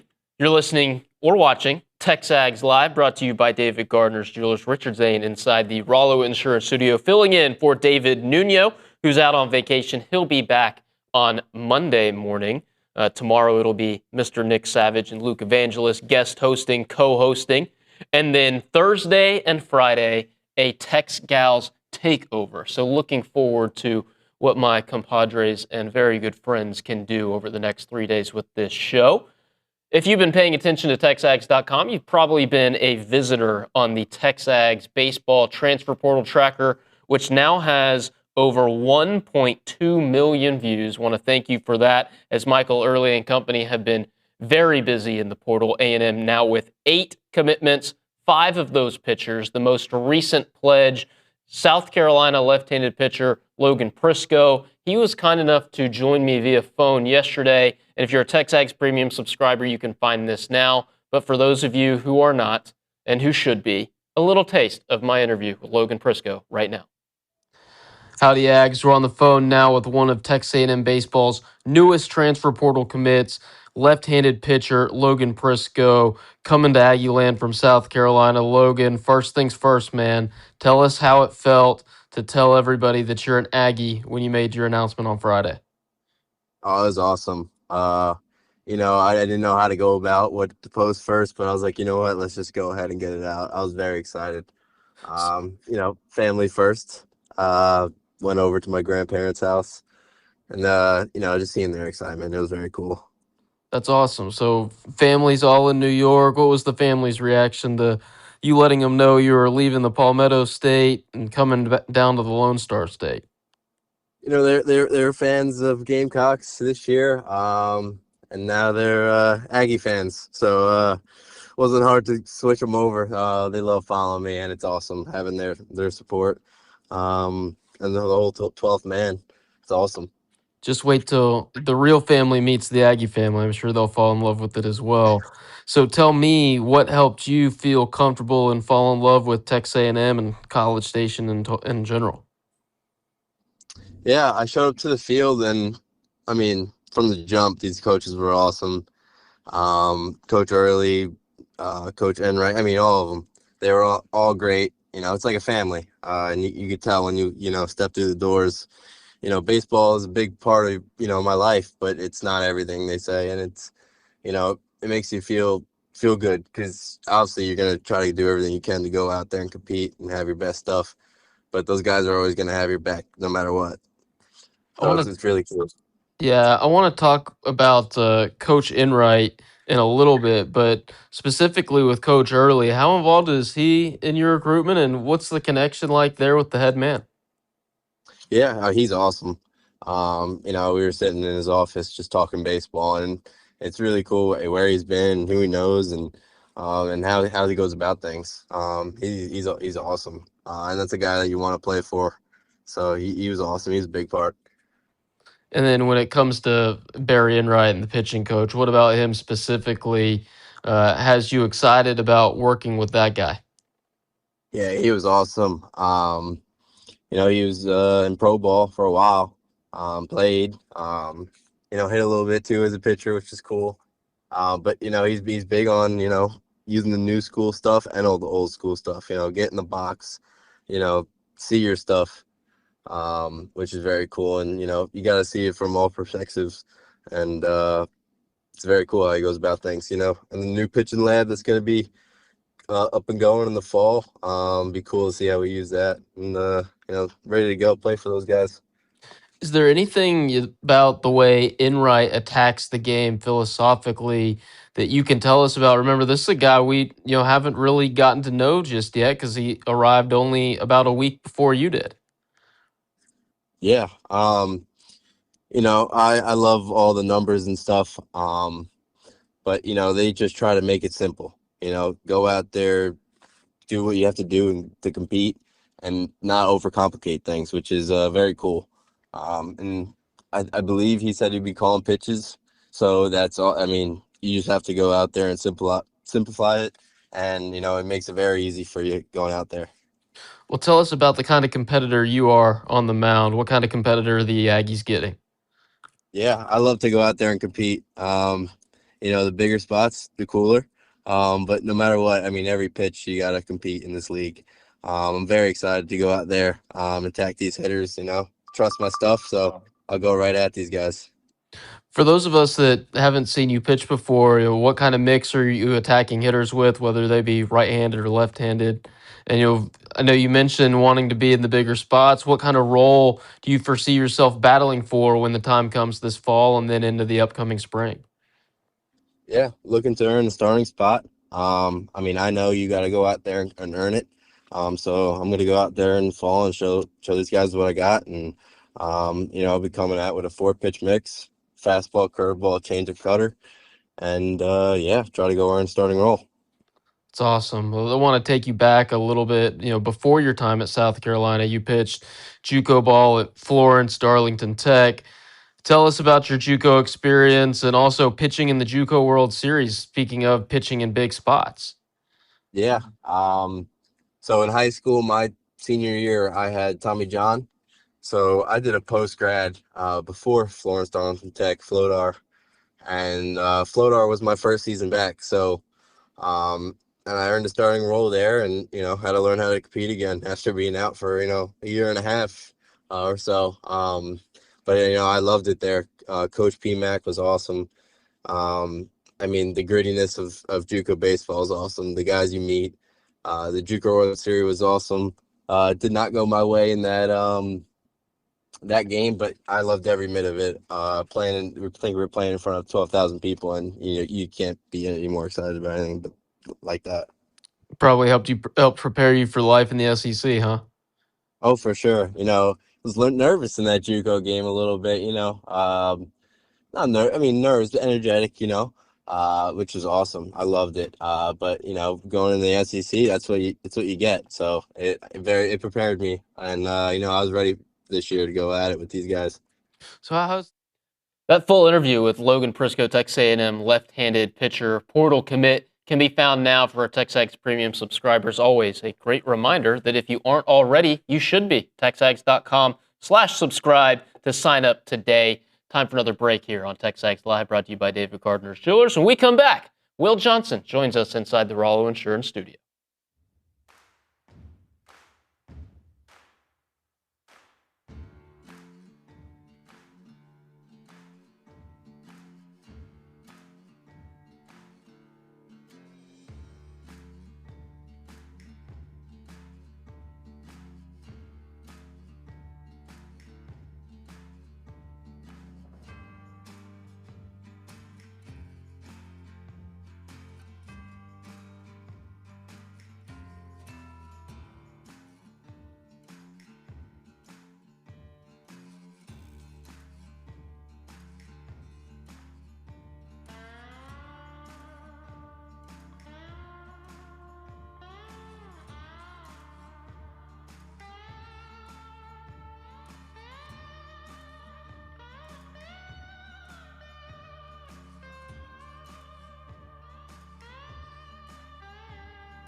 Half of the show already in the books, and it's now really starting to pick up thanks to our next guest here in the Rollo Insurance Studio is 12th Man Productions extraordinaire Will Johnson joins TexAgs Live, brought to you by David Gardner's Jewelers. And Will, the athletic calendar for all of college athletics ended last night, so what are we going to do with ourselves over the next 6 or 7 weeks? Take a break. Yeah? I hear you've got we a get a vacation break? planned. Well, I'll get a little break. You're the one I'm concerned about. I don't know if you get breaks. Well, Lucci. I don't think doesn't Billy let me take allows time you to off. get breaks, but you like the grind. Yeah, So sure. that's okay. But you said the show picks up, and I looked at what's coming after me. Ross, Yeah. Jace, Gavin, that's where it picks up. So I'm just kind of filler just to get to them. Right? definitely, and that's because, and unfortunately, you answered the phone and responded, or else I would have had to have texted TD and see what he could do. You got TFTI and this morning. unfortunately, he might get us taken off the airwaves before that Very trio of guests in possible. the 10 o'clock I was hour. leaving Kyle Field to come here. I saw TD. That's why you got the TFTI. That it didn't invite him. Oh, He's pretty upset about it, and you're going to have to send an apology his way. Here I'll have to take him to Jesse's and buy him some tacos. That'll and do it. apologize profusely for him. Anyways, pretty good athletic year for Texas A&M. You think about going all the way back to August when soccer and volleyball started.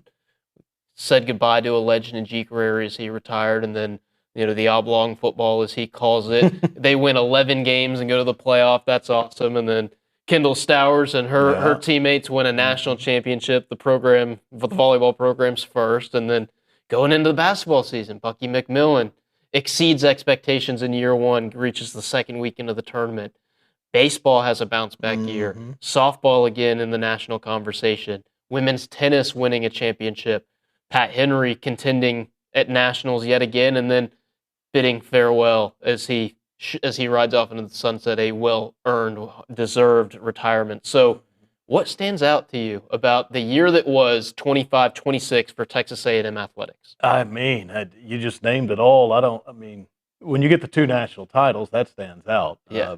One in the fall, one in the spring, and just the brilliance from those programs, that obviously stands out. But you mentioned we may be talking about the athletic calendar this year, and I started to think about this past athletic season and what would be a lasting image for me. And I'll give you one, Richard, that is always going to kind of stick in my mind. When football went over to Baton Rouge and emptied out Tiger Stadium, it's something I don't know if anybody's ever seen before. No. And I'll always have the image of the third to fourth quarter changeover when the team ran in front of the 12th man and the Aggie band, and the game was well in hand. They were blowing out LSU at that point, and it just turned into a celebration of all that is Aggie, of all that is the 12th man in, of all places, Tiger Stadium at night. Sure. In Death Valley. And the 12th man was alive and well. And then you go through the fourth quarter as the Aggies continue to blow out the Tigers, and a lot of the 12th man got to come down behind the Aggie bench, finish the game with them. You just don't see that at Tiger Stadium. And that's why it'll always be a lasting image of this football season for me, but athletically as a whole, that's something as we leave 25, 26 that will always stay with me. An emptied out Tiger Stadium and just a full-on 12th man celebration through that fourth quarter that the likes of college football's really never seen before. And you also throw in the fact that there's the misleading stat about winning in Baton Rouge for Texas A&M dating back to 1994. Right. I say misleading because they didn't play for the back half of the 90s and You went 2000s. almost 20 years without playing a game. Yeah, there. exactly. Yes. So A&M finally gets over that hump since joining the SEC, and it's been a while. They've made however many trips to Tiger Stadium as members of the SEC. So literally the first time in my lifetime to see us win a game in Baton Rouge and to do it in such emphatic fashion. I know you were there that night, but the ESPN broadcast did capture just how special of a moment that was. A sea of maroon and empty bleachers. Yeah. And didn't that signal the ushering in of what Mike Elko's doing here? I thought that was the moment where you realize, okay, Coach Elko and the A&M football program with him at the helm, it's for real now. And you could think about the playoff that night. It was a possibility that night. And then the Aggies obviously made the run to finish it off and get to the playoff. one of the lasting images too is I know the playoff game resulted in A&M's elimination here at Kyle Field, but before the game, just the lead up with game day being on the field, Pat McAfee and the live kick before the game with game day, and we did our pregame show out on the field, and you could just feel the electricity in the stadium and realizing, okay, A&M's here now in the playoff, hosting a game, and with what Coach Elko's doing, we might be in this spot a whole lot more moving forward, and it was just an exciting type of feeling knowing that the Aggies reached that pantheon and could be here quite a bit more. And you're kind of seeing the fruits of that labor right now on the recruiting trail. 27 class currently ranked number 1 in the country. And I guess the appetizer for all of that was early on in the season in South Bend, Indiana, when a ton of Aggies went up to Notre Dame and saw the Reed to Berkshire connection on 4th and goal from the 13 with however many seconds left, whatever it was. And that just kind of set the entire year, it felt like, on this path. And that includes confetti falling in Kansas City, or Bucky McMillan getting razzed after a buzzer beater that wasn't on the Plains, and carrying that through, and 2 wins over Texas, and all of it was on the hardwood this year. And then a bounce back for Michael Early, the sport I cover closest, and they were in the conversation, the national conversation, top 10 for most of the year. And think about the doubleheader against Vanderbilt that Friday night, and, bludgeoning them, and then Aiden Simpson on the complete game shutout, and carrying that momentum into the weekend against Texas, and what that signaled for that program. And it was a fun year with standout moments all over the place. Yeah, baseball-wise, yeah. And not just baseball. Well, all the yeah, you mentioned Notre Dame, and in the football season, I breezed right past South Bend, but how could you forget that? And then talking about what the volleyball team did in Kansas City, you breeze right past the reverse sweep of Louisville, and then knocking off the number 1 team in the country, the Nebraska Nebraska. match. The 3-2 over Louisville, then to beat Nebraska in that fashion. By the time Kendall and that team got to the Final Four, it was almost like, well, they're just not going to be beaten now. I mean, who's going to beat this team at that point? Nobody could once they got to the Final Four. Just this athletic year is going to have so many images that stick with us. And then in the spring with the Women's Tennis National Championship, they're the premier program now. It's not just a national championship. They're the blue blood of the sport, so to speak, with having made it to 3 straight national title matches and winning 2 of the last 3. So a dynasty for Mark Weaver and company. That's where they are now. And with all of these moments, there's so many greats on each of these teams, right? And players that are certainly going to be candidates for the Texas A&M Athletics Hall of Fame come one day. Will Johnson with us here on TexAgs Live. The 26 class revealed yesterday. Very familiar names, right? Myles Garrett, the headliner there. So what stands out to you about the 26 Texas A&M Athletics Hall of Fame class? Well, you mentioned some to come up. In your last hour, you're talking to one and Ross and 2 future ones, Jace and Gavin that are coming up. Yeah, Myles, the headliner. I love that Tyler Naquin's getting in as well. It's his time. And, if we cover the Burgess Banquet where they'll induct all these newest members in September, and we cover it extensively. But if you didn't know a lot about our Hall of Fame inductees of the Burgess Banquet, you would think probably Tyler Naquin's in by now. And when I saw his name, I kind of went, oh, Tyler's not in at this point. But, yeah, it's certainly his time to go in. But one of them that really captures me is our Hall of Honor inductee, Terry Price. What a guy he was. Was so fun to be around. We all know about the D-line cookouts that he held for a lot of his time at A&M, and we got to attend one of the first ones and kind of get footage of that when we learned of him. That was actually a night where one of his first D-line cookouts ever. I don't know if a lot of people know it, that TP hosted the D-line. It was shortly after Polo Matakainu had passed away in a car accident. And you just watched him kind of just be the rock for those guys that night. They leaned on him. And that wasn't one of those jovial, let's have a good time, let's eat, and let's enjoy each other. That was kind of a coming together of a time that those guys needed to heal, and Terry Price was the one that did that for him, and that's just the kind of guy he is. You know, he was loud out at practice. He loved the barbecue. He loved the grill. That's what we know about him. But I don't think people really understand how much he meant to every individual player that he coached. And I guarantee you, Myles Garrett would say that, and Myles Garrett probably will when I guess he'll have to send a video in for the Burgess banquet this year. I think he's playing in Australia the night before the banquet. But yeah, TP. Myles Garrett, Tyler Naquin. Track's always so well represented. Yep. You get Lyndon Victor in this year as well. And, I mean, it's so – when we work the Burgess Banquet, when we cover it, when we provide the videos for it, it's always amazing to see how much it means to every inductee. Myles Garrett is going to go into the NFL Hall of Fame. But just watch when he learns of an induction. If you got to see video of him learn, it would mean a ton to him that he's going to go into A&M's Hall of Fame. Dan Campbell is, he went into the Lifetime Achievement Award last year. I think people got to see some of that video of when Mike Clark up in Detroit kind of announced to him, and a lot of his teammates provided the video for him, just how emotional it is for these people because A&M is so special to them. They can go on to great careers, and they will all over the place in the NFL, in any sport, or in the business world. But when they get this kind of call from Texas A&M, it means so much to them. It's because this place means so much to our former student athletes.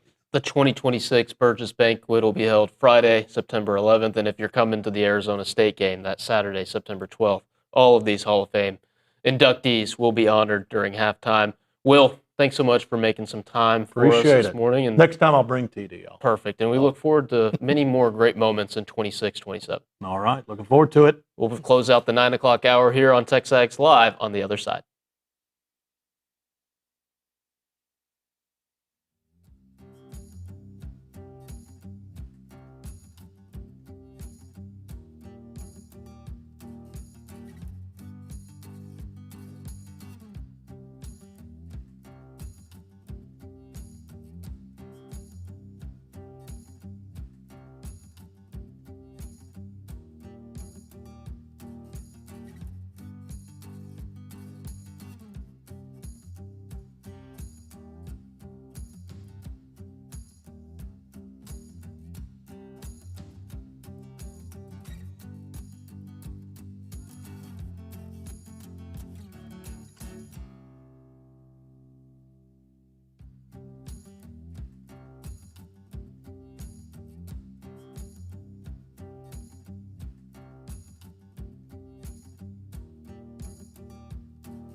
Really only a minute left here on the 9 o'clock hour. TexAgs Live brought to you by David Gardner's Jewelers. And during this 1 minute, we're going to check in with Kendall Stowers over at the Angry Elephant News and Social Center. You got a couple topics you want to get in real quick? Yeah, just a lot of people in the comments are asking me on my opinions on the 3 recent huge recruits that Jamie has brought in. And Maya Ogbogu is actually one of the best players I've seen at this age. Like when I was her age, I was not putting up the numbers that she is. In high school, she hit a hitting percentage of .329, which is like unheard of. And she, after her sophomore season, already has 950 kills. So that's insane. And then both Amari and Maya from Arizona and Utah have put up some huge numbers there too. So super exciting for the future of Aggie volleyball.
$10 o'clock hour here on TexAgs Live, brought to you by David Gardner's Jewelers. And Of course, when I'm in the host chair, try to do as much baseball as possible. You're going to get plenty of Texas A&M baseball. Here during the 10 o'clock hour, we're going to kick it off with one of the greats, a Texas A&M Hall of Famer, a 2018 National League All-Star, joins us on the Buppies Catering and Bartending Hotline right now. We go out to the hotline and say howdy to Ross Stripling. How was the trip to Europe, brother? Zane, what's up, man? Good to see you. We didn't get any tests. Y'all can hear me, right? All good, man. Okay, good, man. Good to be here. It was a blast, man. I mean, dragging 3 toddlers around Europe for 30 days. We did the best we could. Made a lot of great memories, but as one little one comes marching in right now. But it was a lot of fun, man. It was a lot of fun. Good to be home, though. It was a long trip. Yeah. Awesome. What else are you doing to stay busy during the dog days of summer now that I guess it's your second summer without playing professional baseball? It's weird, man. And it doesn't, I don't have a hold of it any better this summer than I did last summer. What's nice is my kids are a little bit older, so they're starting to get into their own things. We just finished our first year coach pitch with my oldest. That was a ton of fun. Lost in the semifinals. So they made a good run. And, coach pitch at 5 years old felt early. I feel like some of those kids, I was like, they're not going to hit a ball all year. And then by middle of the year, everyone's hitting the ball. It's kind of sink or swim. But as far as me personally, I kind of have my toe dipped into a few different things and just trying to see what shakes out. One of them was, calling Texas A&M baseball games this last season. That was a blast. Looking forward to doing it again next year. So just kind of throwing feelers out in different avenues. How am I going to stay in baseball? How am I going to spend my time? Here we are a year and a half later. I still don't know, but I'm getting there. Well, you mentioned doing color for A&M baseball games. It's been awesome to see you around Bluebell Park a little bit more. But to go back to the coach pitch thing, are you the pitcher out there? Or are you throwing the curveballs to the kids? What's your strikeout total like? Man, I struck out my own kid. It was I was a guest pitcher that our coach liked to pitch, and I guess he hurt himself. And he texted me one day, and he's like, "Ross, I need you to pitch today while I recover." I call in the bullpen, and I did it, and it was a bunch of fun, but I tell you what, it's stressful. It was like a different nerves than even pitching in front of 40,000 people. You just want those kids to hit the ball, man. They're trying so hard. You're trying to throw it to their bat and then they'll swing somewhere else. You're like, man, just swing the same place every time. This is what I do. I'll throw it right to your bat and they'll swing underneath it. It was fun. We lost the game. I was not asked to pitch again, and that was fine with me. I'll be the pitching coach on the side once they're a little older. Sign me up for that. Too good to pitch and coach pitch. Makes sense. And striking out your own kids a little bit better than what my dad did, which he accidentally hit me. That's a lasting memory I have from way back when. So shifting gears to Aggie baseball, you mentioned it. You were around the ballpark a lot more this year. So what'd you see from the 26th version of Texas A&M baseball, and how will you remember this particular club? I'll remember the offense, right? And just remember it being such a special offense that I wish the arms could have been a little bit more healthy, a little bit better, could have developed a little bit more maybe along as the season went along. But you'll just remember the offensive output and some of the numbers that these guys have. And I'm sure we'll get into it a little bit. Tyler Naquin making the Hall of Fame this week and how exciting that is. And you go back and look at how good Tyler Naquin was. He was like a 370 hitter, but his last year's junior year, he only hit 2 home runs. Different era. Naquin's not a big power guy, but we had multiple guys, 4 or 5, maybe even 6 guys with double-digit home runs for the Aggie lineup this year. So, and some of them freshmen, right? So I'll remember that. And then just a good step forward, right? 2025, big expectations, new coach, kind of underwhelming year, kind of wondering, okay, what's the direction of this program now under Early? And then the second year, it's a good direction and you should feel good about it. And then you come into now the second kind of portal season for him, and he goes and gets Cain back from UT, and we hire a pitching coach that I know, Barry Enright, that I think we're probably going to talk about a little bit too. And you're just like, all right, Early's got it. He's got what it takes. He is a madman out there recruiting. He has a awesome let's call it group of people around him that he's pulling from to come coach with him that want to be a part of the program. And it is full steam ahead for the Aggie baseball program. And I think, I'm excited to be around it again next season. And, I think the only way is up from here, even though that was a great season. We hosted a regional, but it feels like there's another big step forward that can come. I would say it was a very good season, right? I don't know if I would use the word great, just because we've seen some really, really great years in recent memory. You were a part of some really great teams here at Texas A&M as well. But very good, after where they came from and showing the progress, that should, at least for me, it fires me up to see what Coach Early's doing. And now there's some obvious areas to improve, right? The pitching wasn't good enough for the bulk of the year. We know that, and he's obviously made a staff change. So before we get into the pitching coach himself, Barry Enright, the guy who's been here for 2 weeks now, what seemed to be holding the guys on the mound back this past spring? Well, it's going to be a combo of things, right? I think injuries for sure. Like right off the bat before the season started, we lost a couple arms. And then Stewart, a guy we were going to rely on there at the back end of the bullpen. I think he only got, after 1 inning in 2025, got like 6 innings in 2026, blows out again. And I think when you just look up and down the pitching staff, it just wasn't a staff, right? And when you look at a lot of SEC teams or power conference teams, it's stuff. I remember OU is a good example. They just won the national championship. They, just won the College World Series. They were the first SEC series on the road for the Aggies, and I remember watching the game. And I think one of the games we were just slaughtering the Sooners. We were killing them. It's 12-2 or something, and they still rolled out a kid that was throwing like 96. Just getting an inning, getting some development in. And the Aggies, we didn't really have that at all. The back end of our bullpen is Clayton Freshcorn, who's an All-American, rightfully deserved, but he's like 93, 94 with kind of a here it is heater. I'm going to outcompete you. There was not a lot of power and stuff coming out of the Aggie bullpen. And then the one I can point to a little bit, I think, is Sadeo. And I'm not saying that he failed by any means. He was coming off of Tommy John. I just think the expectations were really high for him. Friday night guy, lefty with good stuff. And at the end of the day, he went like 500-something days between his SEC pitches. And that's just high expectations. I've had Tommy John. The first year back is a roller coaster physically, how your stuff feels. You'll roll out there one day and feel like yourself, and then you'll have 2 outings where you feel like you're thrown underwater or you feel like you've never thrown a curveball before. So I just think I feel for him as a kid because I know he's a huge competitor and he wanted to do well, and we were throwing him out there on Fridays in the SEC, and I just think that was a big undertaking for him that ended up being maybe a little bit too much. I wish we could have taken the stakes off him a little bit and let him get his feet wet on like some Saturdays and Sundays and then, get back into his routine and his feel. So I just think not having like a shutdown guy on a Friday in the SEC is tough when you're trying to win games 11-8 on Fridays. I mean, that's just not the way a college baseball weekend should go. So they're obviously trying to address the pitching staff during this offseason. They've got 5 portal additions already, probably room for a few more as well. But the biggest addition is going to be on the coaching staff. And you said it, a guy Barry Enright, is headed to Aggieland, or he's already here, So you mentioned you played with him or you knew him. What's your experience with the crossover like with Barry Enright? I got you echoing in my ear. Oh, hold on. I can talk over you. Go ahead. Okay. Yeah, I mean... Actually, I don't know if I can talk over you. No, I think you got it now. Okay. Good to go, Nick? All right, yeah.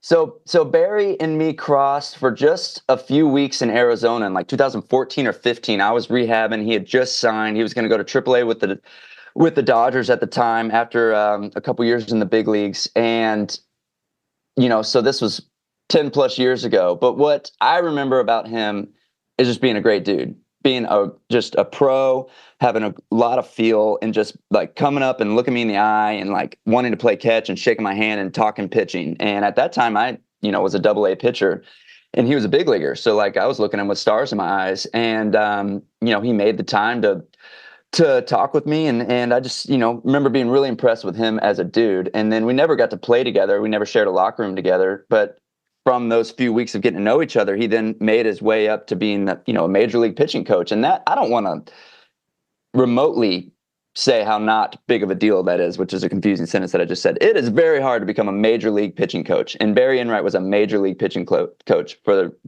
the Angels. I mean, to get to that position, you have to be a good dude and you have to know your stuff. And Barry obviously has those things. And I think it's tremendously lucky that he has fallen into our laps here at Texas A&M because, I mean, he's seen the best in the world. Those Angel staffs, those teams may have not accomplished much, but there's some good arms on those Angel staffs. He has seen good pitchers. He knows what it takes to get outs at the highest level. And now going to bring that down to power conference SEC baseball. And So I can't speak enough about him as a person. I've reached out to him now multiple times, just saying, how's the portal? What's that like? What's it like going from having kids being filtered up to you to now going have to go get kids and talk to and recruiting and all that? And it sounds like his head's spinning a little bit, but I think he's having a lot of fun.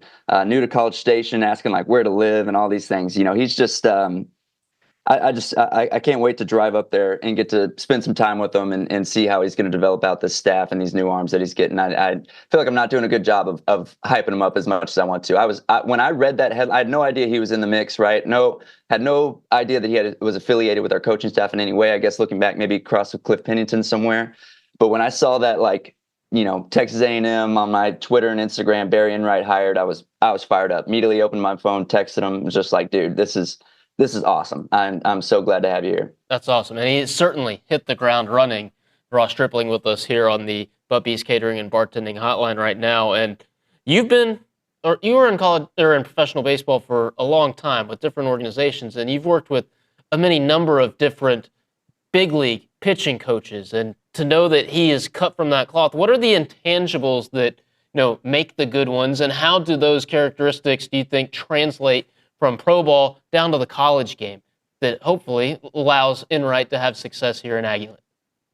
Yeah, what you hear a lot is you hear the word feel in baseball, which I feel like I don't hear it a lot elsewhere. It's like almost specific to baseball.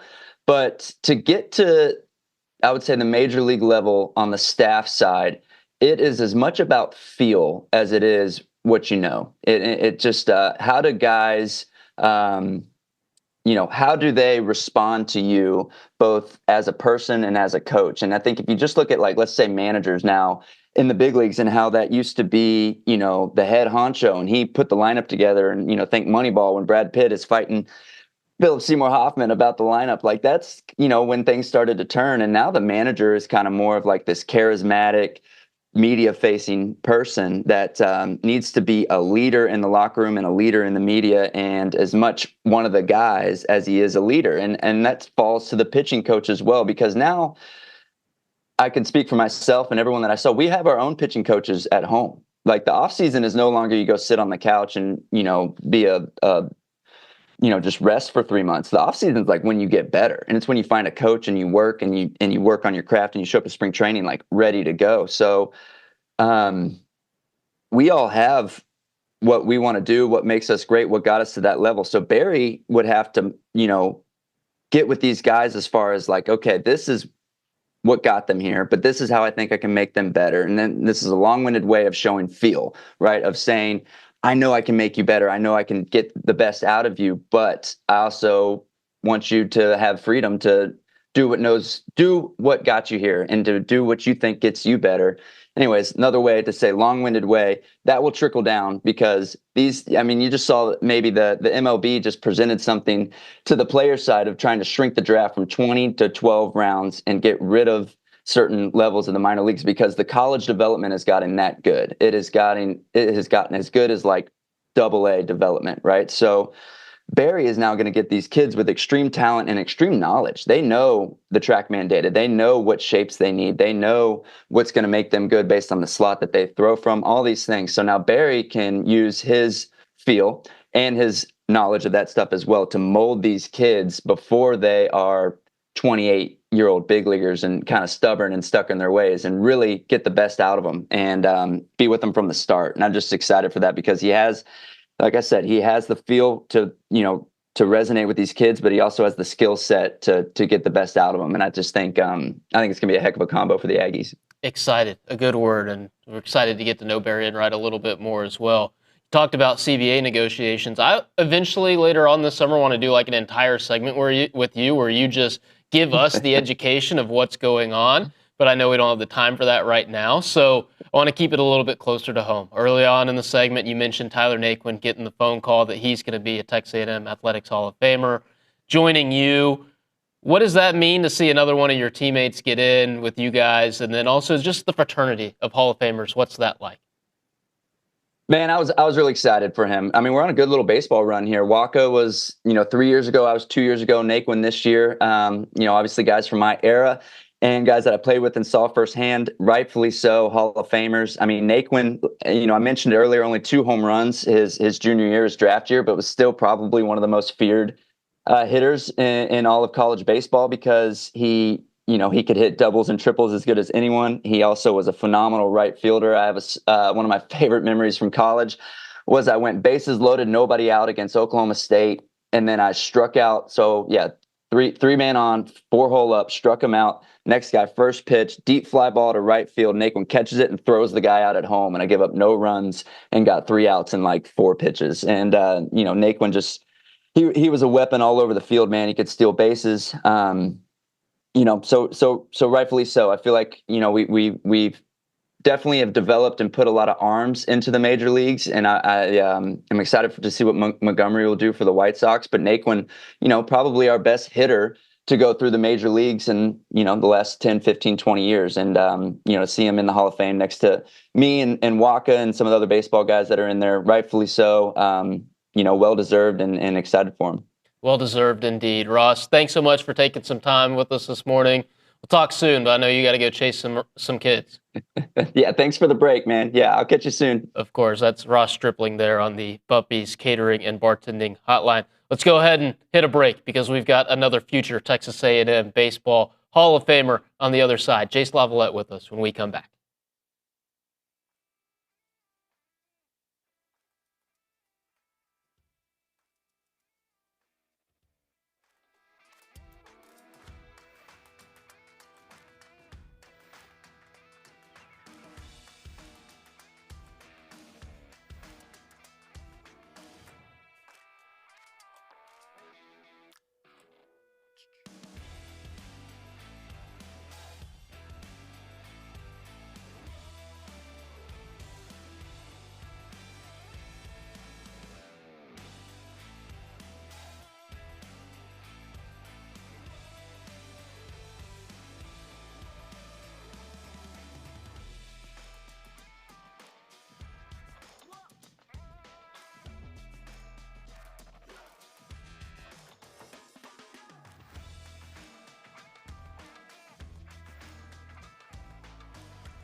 The song made the man on the other side of the Zoom smile.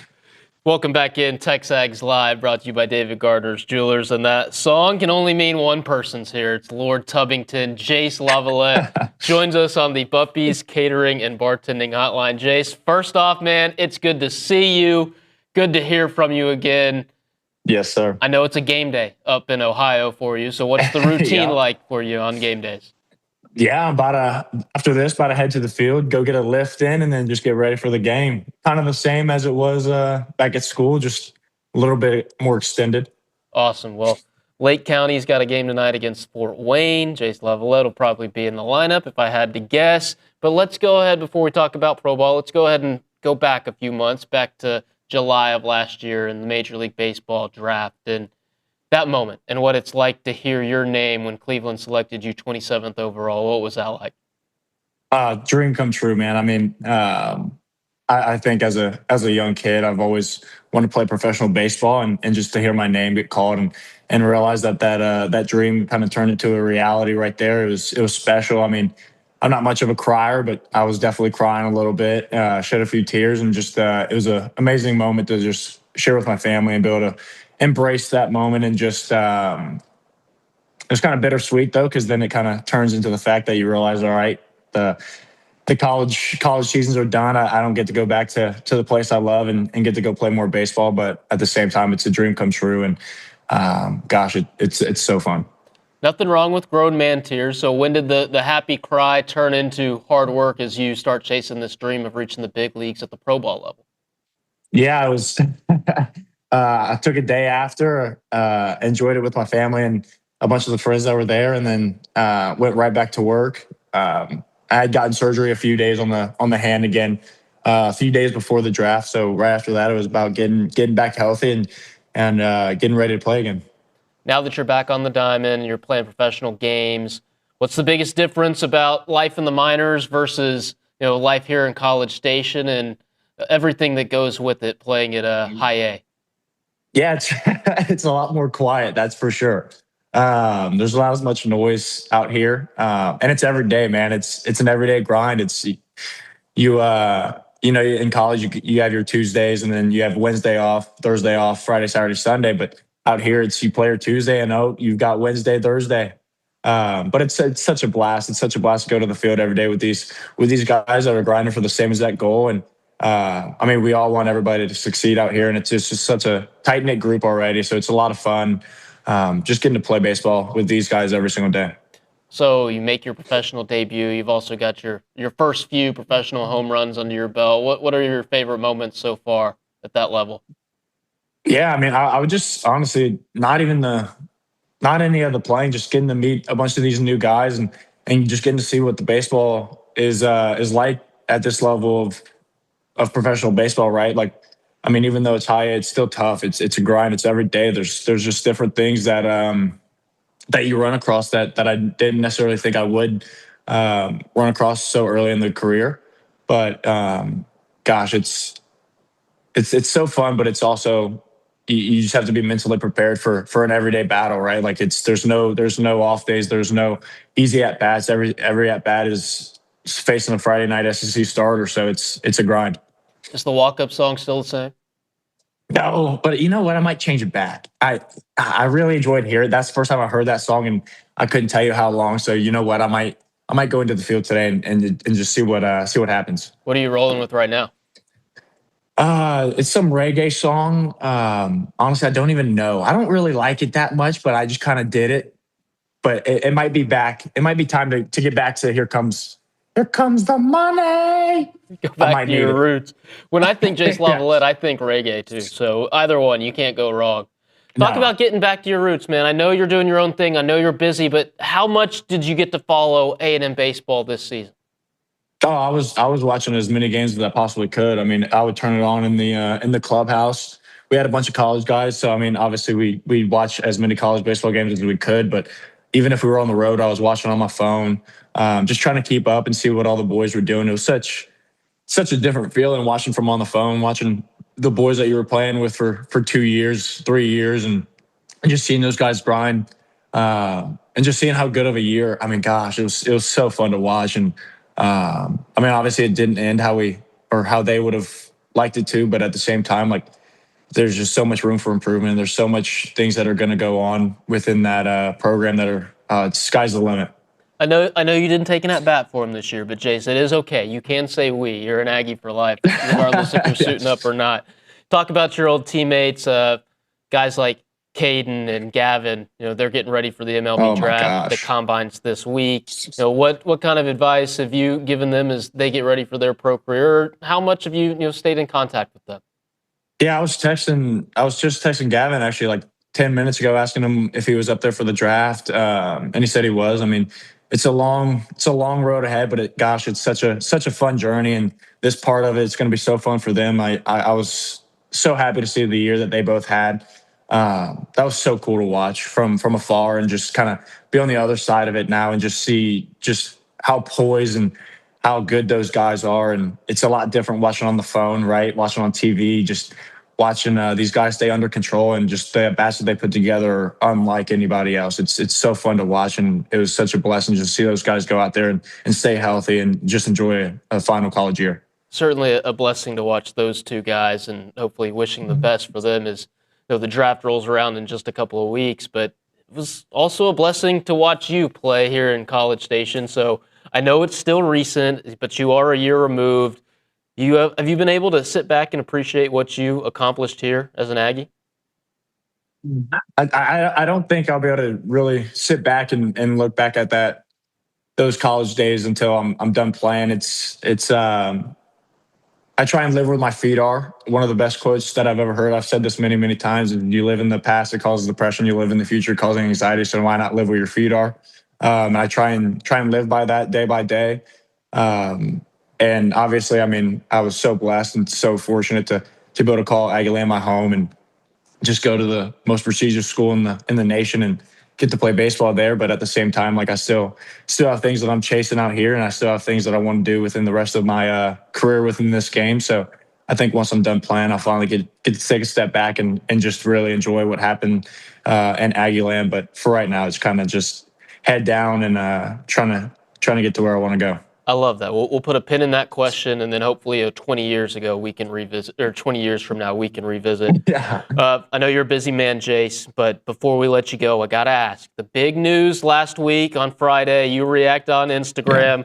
Nolan Cain's coming back. So just how big of an addition or re-addition is this for Coach Early? And also as somebody who went through the recruiting process with him at two different schools, at both LSU and A&M, what makes him such an elite recruiter? Just how good of a human being that man is. I mean, he's the best. I've said it many times. I'll say it again. There's nobody like him. He's so fun to work with. He's so fun to work for. It's a partnership. That's all it is. I mean, I'm so excited to see what they do this year. Coach Early is unbelievable. He's still the best. He'll always be the best. He's unlike anybody else. That coaching staff that he's assembled is probably the best in the nation. There's not another school out there that'll take you where you want to be within this game, and also just give you the opportunities off the field like Texas A&M does. It's a special place, and I've said it before, and I'll say it again. If you want to be great, you want to be an Aggie. It's a special place. It holds a special place in all of our hearts, and I'm just so excited to see that man back and see what they can get done. If you want to be a great, go be an Aggie. Perfect words from one of A&M's all-time greats. Jace LaViolette, can you please hit a dong for Hayden shot tonight? You know what? I think it's time. It's a little bit overdue. Jace, thanks so much for making some time for us. Best of luck tonight moving forward, and we hope to see you back home soon. Yes, sir. Thank y'all. Gig 'em. Of course. Jace LaViolette, one of Texas A&M's all-time greats. A&M's all-time leading home run hitter. Lake County Captains take on Fort Wayne this evening, 6:05 p.m. Central Time. We'll see what Jace has in store. Hopefully he can hit that home run. That's what a dong is, guys. That's for Hayden Schott. On the other side here, we'll check in with Gavin Grahovac, another all-time great. We're just going to keep the baseball vibes rolling here on TexAgs Live, brought to you by David Gardner's Jewelers.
Makes me feel like it's the bottom of the first inning across the street at Bluebell Park, and we know who's coming up, right? It's number 9.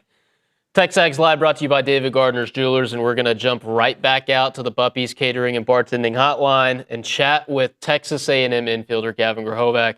Gavin, I know you've likely played your last game at A&M, but until a big league club jumps up and grabs you later next month, you're still going to be a Texas A&M infielder to me, okay? I know it says former on that lower third. I'm not ready to throw the former out.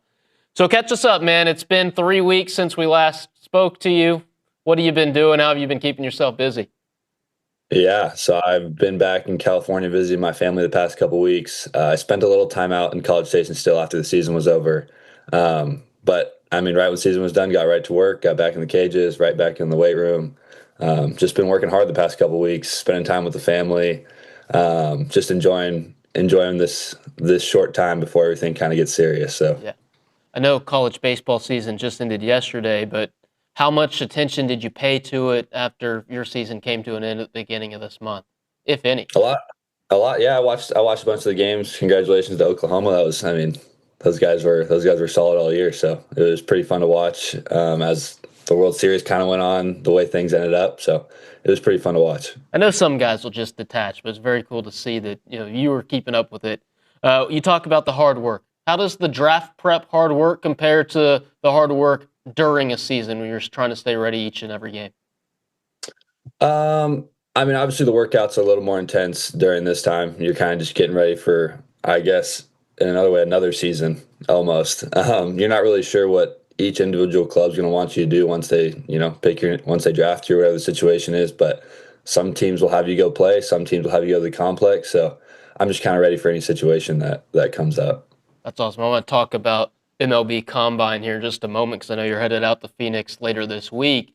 But last week, big news. You reacted to it on social media. Nolan Cain's coming back to College Station. See the smile right now. So just how big of a get or re-addition is he to the staff for Coach Early? That's humongous. I was in awe for days. I couldn't believe it when I saw the information when TexAgs posted it. I mean, I couldn't believe what my eyes were seeing. Nolan, he's been the man since I first met him when I first committed to A&M. The amount of respect I have for him and his job and what he does, it's unbelievable. That guy's the best in the country at what he does, and I'm so happy he's back in Aggie land. So you were being recruited when he was the recruiting coordinator at A&M the first time, and you say he's the best at what he does. As somebody who's been through it and lived it, what makes him so good as a recruiting coordinator? He just tells you what it really means to be part of that school. Like, it's not just about the baseball. It's not just about this, that, the coaches. Like, it's about what it means to come to A&M and be a part of it. But obviously he makes the baseball part sound really fun too. So he does a really good job at kind of getting your attention and making you understand what it is to be at that school before you even show up. Well, as somebody who watched you play baseball for the better part of 3 years here, you made it pretty fun as well. Let's talk about this year in particular, right? You hit 339, your OPS over 1,000, 22 homers, 74 RBIs. It's a season that rightfully earned you first team All-SEC and All-America honors. So when you think back on 26, what allowed you to stay so locked in for so many months, day in, game out? Yeah, I would say for me, obviously after missing all of last year, it's one of those things for me where it was kind of an eye-opening experience. I was never going to take a moment on the field for granted ever again, no matter whether I was before the injury or not. It was one of those moments where, like, hey, it was taken away from you and don't let that happen again. So the biggest thing for me was just consistently trying to be a leader for this team, showing up for the guys every single day, giving my best effort, and just having fun while doing it. I think that just kept me going throughout the entire year. And, we wanted to rewrite the storybooks for what A&M was and, what we had done and bring back and let Coach Early have a fun year. Let him enjoy his year and let the players take care of the business. We got to see your leadership on the field where at times it felt like you were just doing everything you possibly could to will your team to victories, especially after you got stepped on it. Missouri in that series opener may or may not have given you superpowers. Not sure just yet, but off the field, when you talk about being a leader for this club, what does that look like? What do we not get to see? The Gavin Grahovac that's in the clubhouse and pulling guys along each day. It's really nothing insane. I'm just making sure I'm there for every single guy, whether their head's not in the right spot, physically not in the right spot, like just pushing everyone to be ready to play. That was the thing for me was when we were between the lines, like we got to be ready to go. There's no second question yourself. There's no, can I do this? Can I do that? Do I feel good? Let's go out and play baseball and give our best effort every single day. So I don't want to ask you about the legacy that you're leaving behind at A&M, and one day you're going to get a phone call that Tyler Naquin got earlier this week that inducts you into the Athletics Hall of Fame here. That much is a given. It's just a matter of when. But what do you hope people, whether it be people inside the program or just fans, remember about Gavin Grahovac and his time at Texas A&M? I think the biggest thing for me was leaving it better than when I showed up. I didn't really know exactly the role I was going to have as a freshman coming in, but I knew I needed to do everything I could to be there for my team. I was the young guy on an old team. Me and Sorrell both had roles to fulfill, and I think we both did a really good job at that. For me, it was just the love that I had for the game. I was never afraid to go out there and be me. I was never afraid to go out there and show my faith and show what A&M and my family and my teammates and my coaches all meant to me. That was the biggest thing for me, and just realizing how much, I want everyone to know how much Aggie Land changed my life and how much I appreciate them bringing me in and, treating me like family immediately. To say you and Sorrell had roles to perform on that 24 team and did all right is such an understatement. You guys were elite that year and then through the rest of your career. And Gavin, as an Aggie, you were a perfect ambassador for this university, and I hope you continue to be so as you move forward. Talk about moving forward, right? Big week this week in Phoenix, MLB draft combine. What's the schedule look like for you? What are you planning to do out there in Arizona? Yeah, I'll just be doing medical stuff, so just getting everything checked out, whatever they needed to be done for doctors' purposes, and then I'll be doing meetings with a couple different teams. So I'm excited to kind of get to talk to these teams, these GMs. But it's one of those things where it's not. I have no control over it. So sure, I've had to realize that over the past couple of weeks. It's all kind of coming up pretty fast. So it's all in God's will, and whatever He decides for me is the best plan for me. So I imagine the no control over it's a little difficult for you. No doubt, but I think every guy in the draft could say that. So yeah. So combine out of the way. What does the rest of the process look like for you? And as July 11th, approaches, what are the feelings? What are the emotions? And how excited are you to realize your dream of being a professional baseball player? Yeah, man, it's exciting stuff. This is what I've dreamed of since I literally could remember. The first thing I ever did was pick up a baseball bat, and I grew up in a baseball household where everything I wanted to do was baseball. And now it's kind of it's here. I'm excited for me. I'm excited for my family. This has been a big part of our lives my entire life, and this is what I've worked hard for every single day. So, well, Gavin, we look forward to celebrating you and celebrating with you when the time is right. And thank you for taking some time out of your day. And good luck this weekend out in Arizona. Awesome, Rich. I appreciate it, man. Of course, that's Gavin Grahovac. I'm not ready to call him a former Texas A&M infielder, but one of the all-time greats. On the other side here on TexAgs Live, brought to you by David Gardner's Jewelers. We'll close out the show, check in with Kendall Stowers, and see what Nick Savage has planned for the Wednesday edition of this here program.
Final segment here on a Tuesday edition of TexAgs Live, brought to you by David Gardner's Jewelers. Richard Zane inside the Rollo Insurance Studio.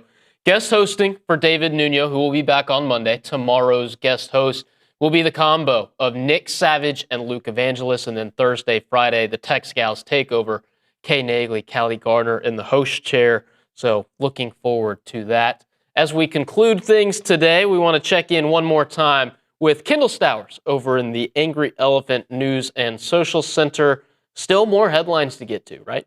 Yeah, we got two more solid ones. I wanted to first touch on the Aggie women's rodeo team because as a fellow national champion, I think that their performance was absolutely insane in what they did this past week to win that championship. I mean, it was crazy. They literally won by the next closest was 287 points away from how many points they totaled that week. And a freshman who was the champion in the barrel racing is unheard of. So their performance across the board was genuinely one for the history books. And give me the margin of victory one more time. 287.5 points. They won over the second place. Now, team. I'm a rodeo novice, but that seems like a chasm. It's not a point gap. It's not a point margin. It is a chasm. They destroyed the field.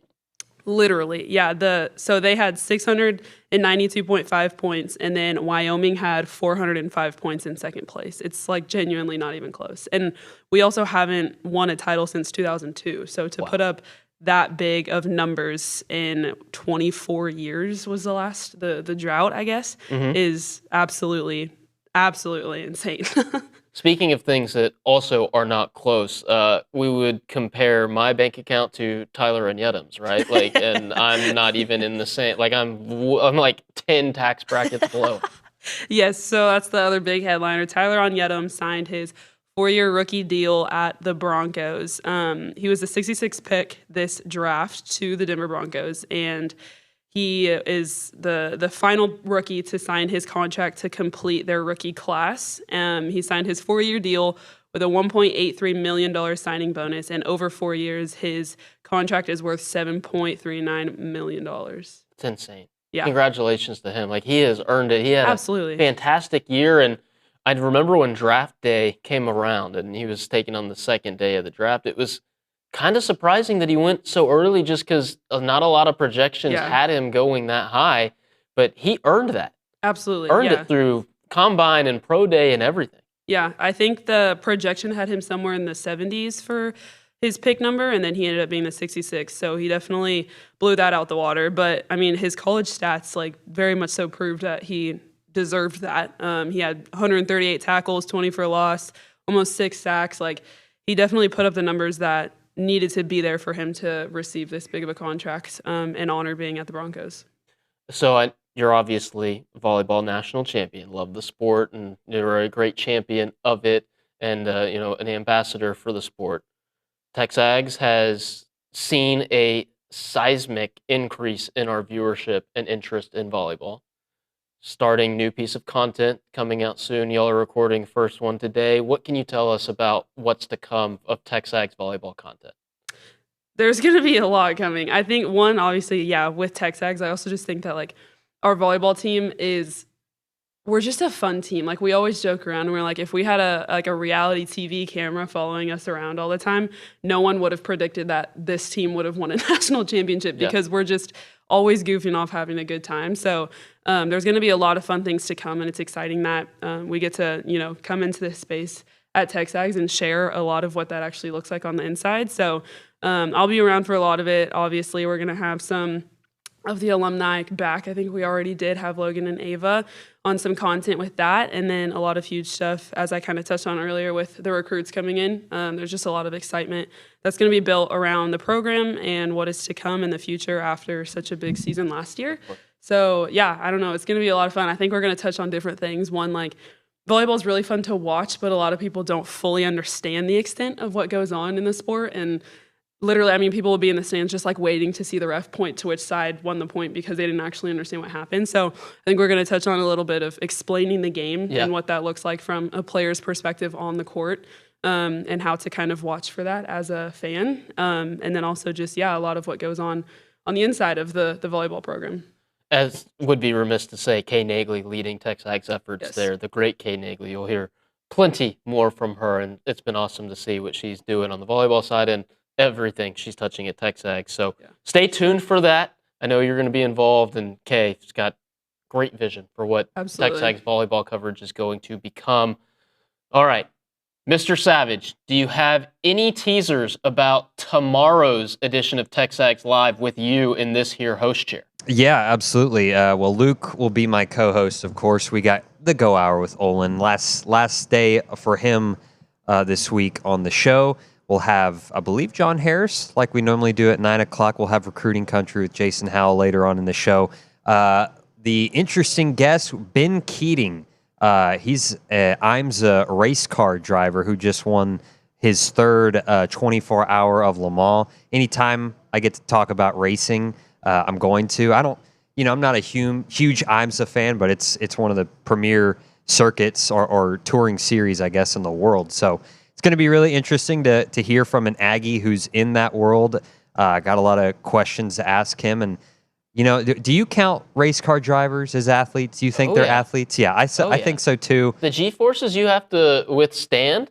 Yeah, so I kind of want him to explain that side of things and take us into that world. So it'll be a lot of fun. Yeah, we'll look forward to it. Want to say thank you to all of our guests out there, Olin Buchanan and Connor O'Gara, Will Johnson, and then the baseball trio of Ross Stripling, Jace LaViolette, and Gavin Grahovac for joining us. Thank you to the viewers for tuning into this edition of TexAgs Live. And of course, props to the rest of the crew that helps makes this such a great program each and every day. Kendall Stowers, News and Social Center, the people in production room led by Nick Savage, Kay Nagley, Cade Bickham. Can't forget Carson Stein back there, and then the content duo of Kayla Gaither, Jet Jones. We'll see you tomorrow morning at 8 a.m. here on TexAgs Live.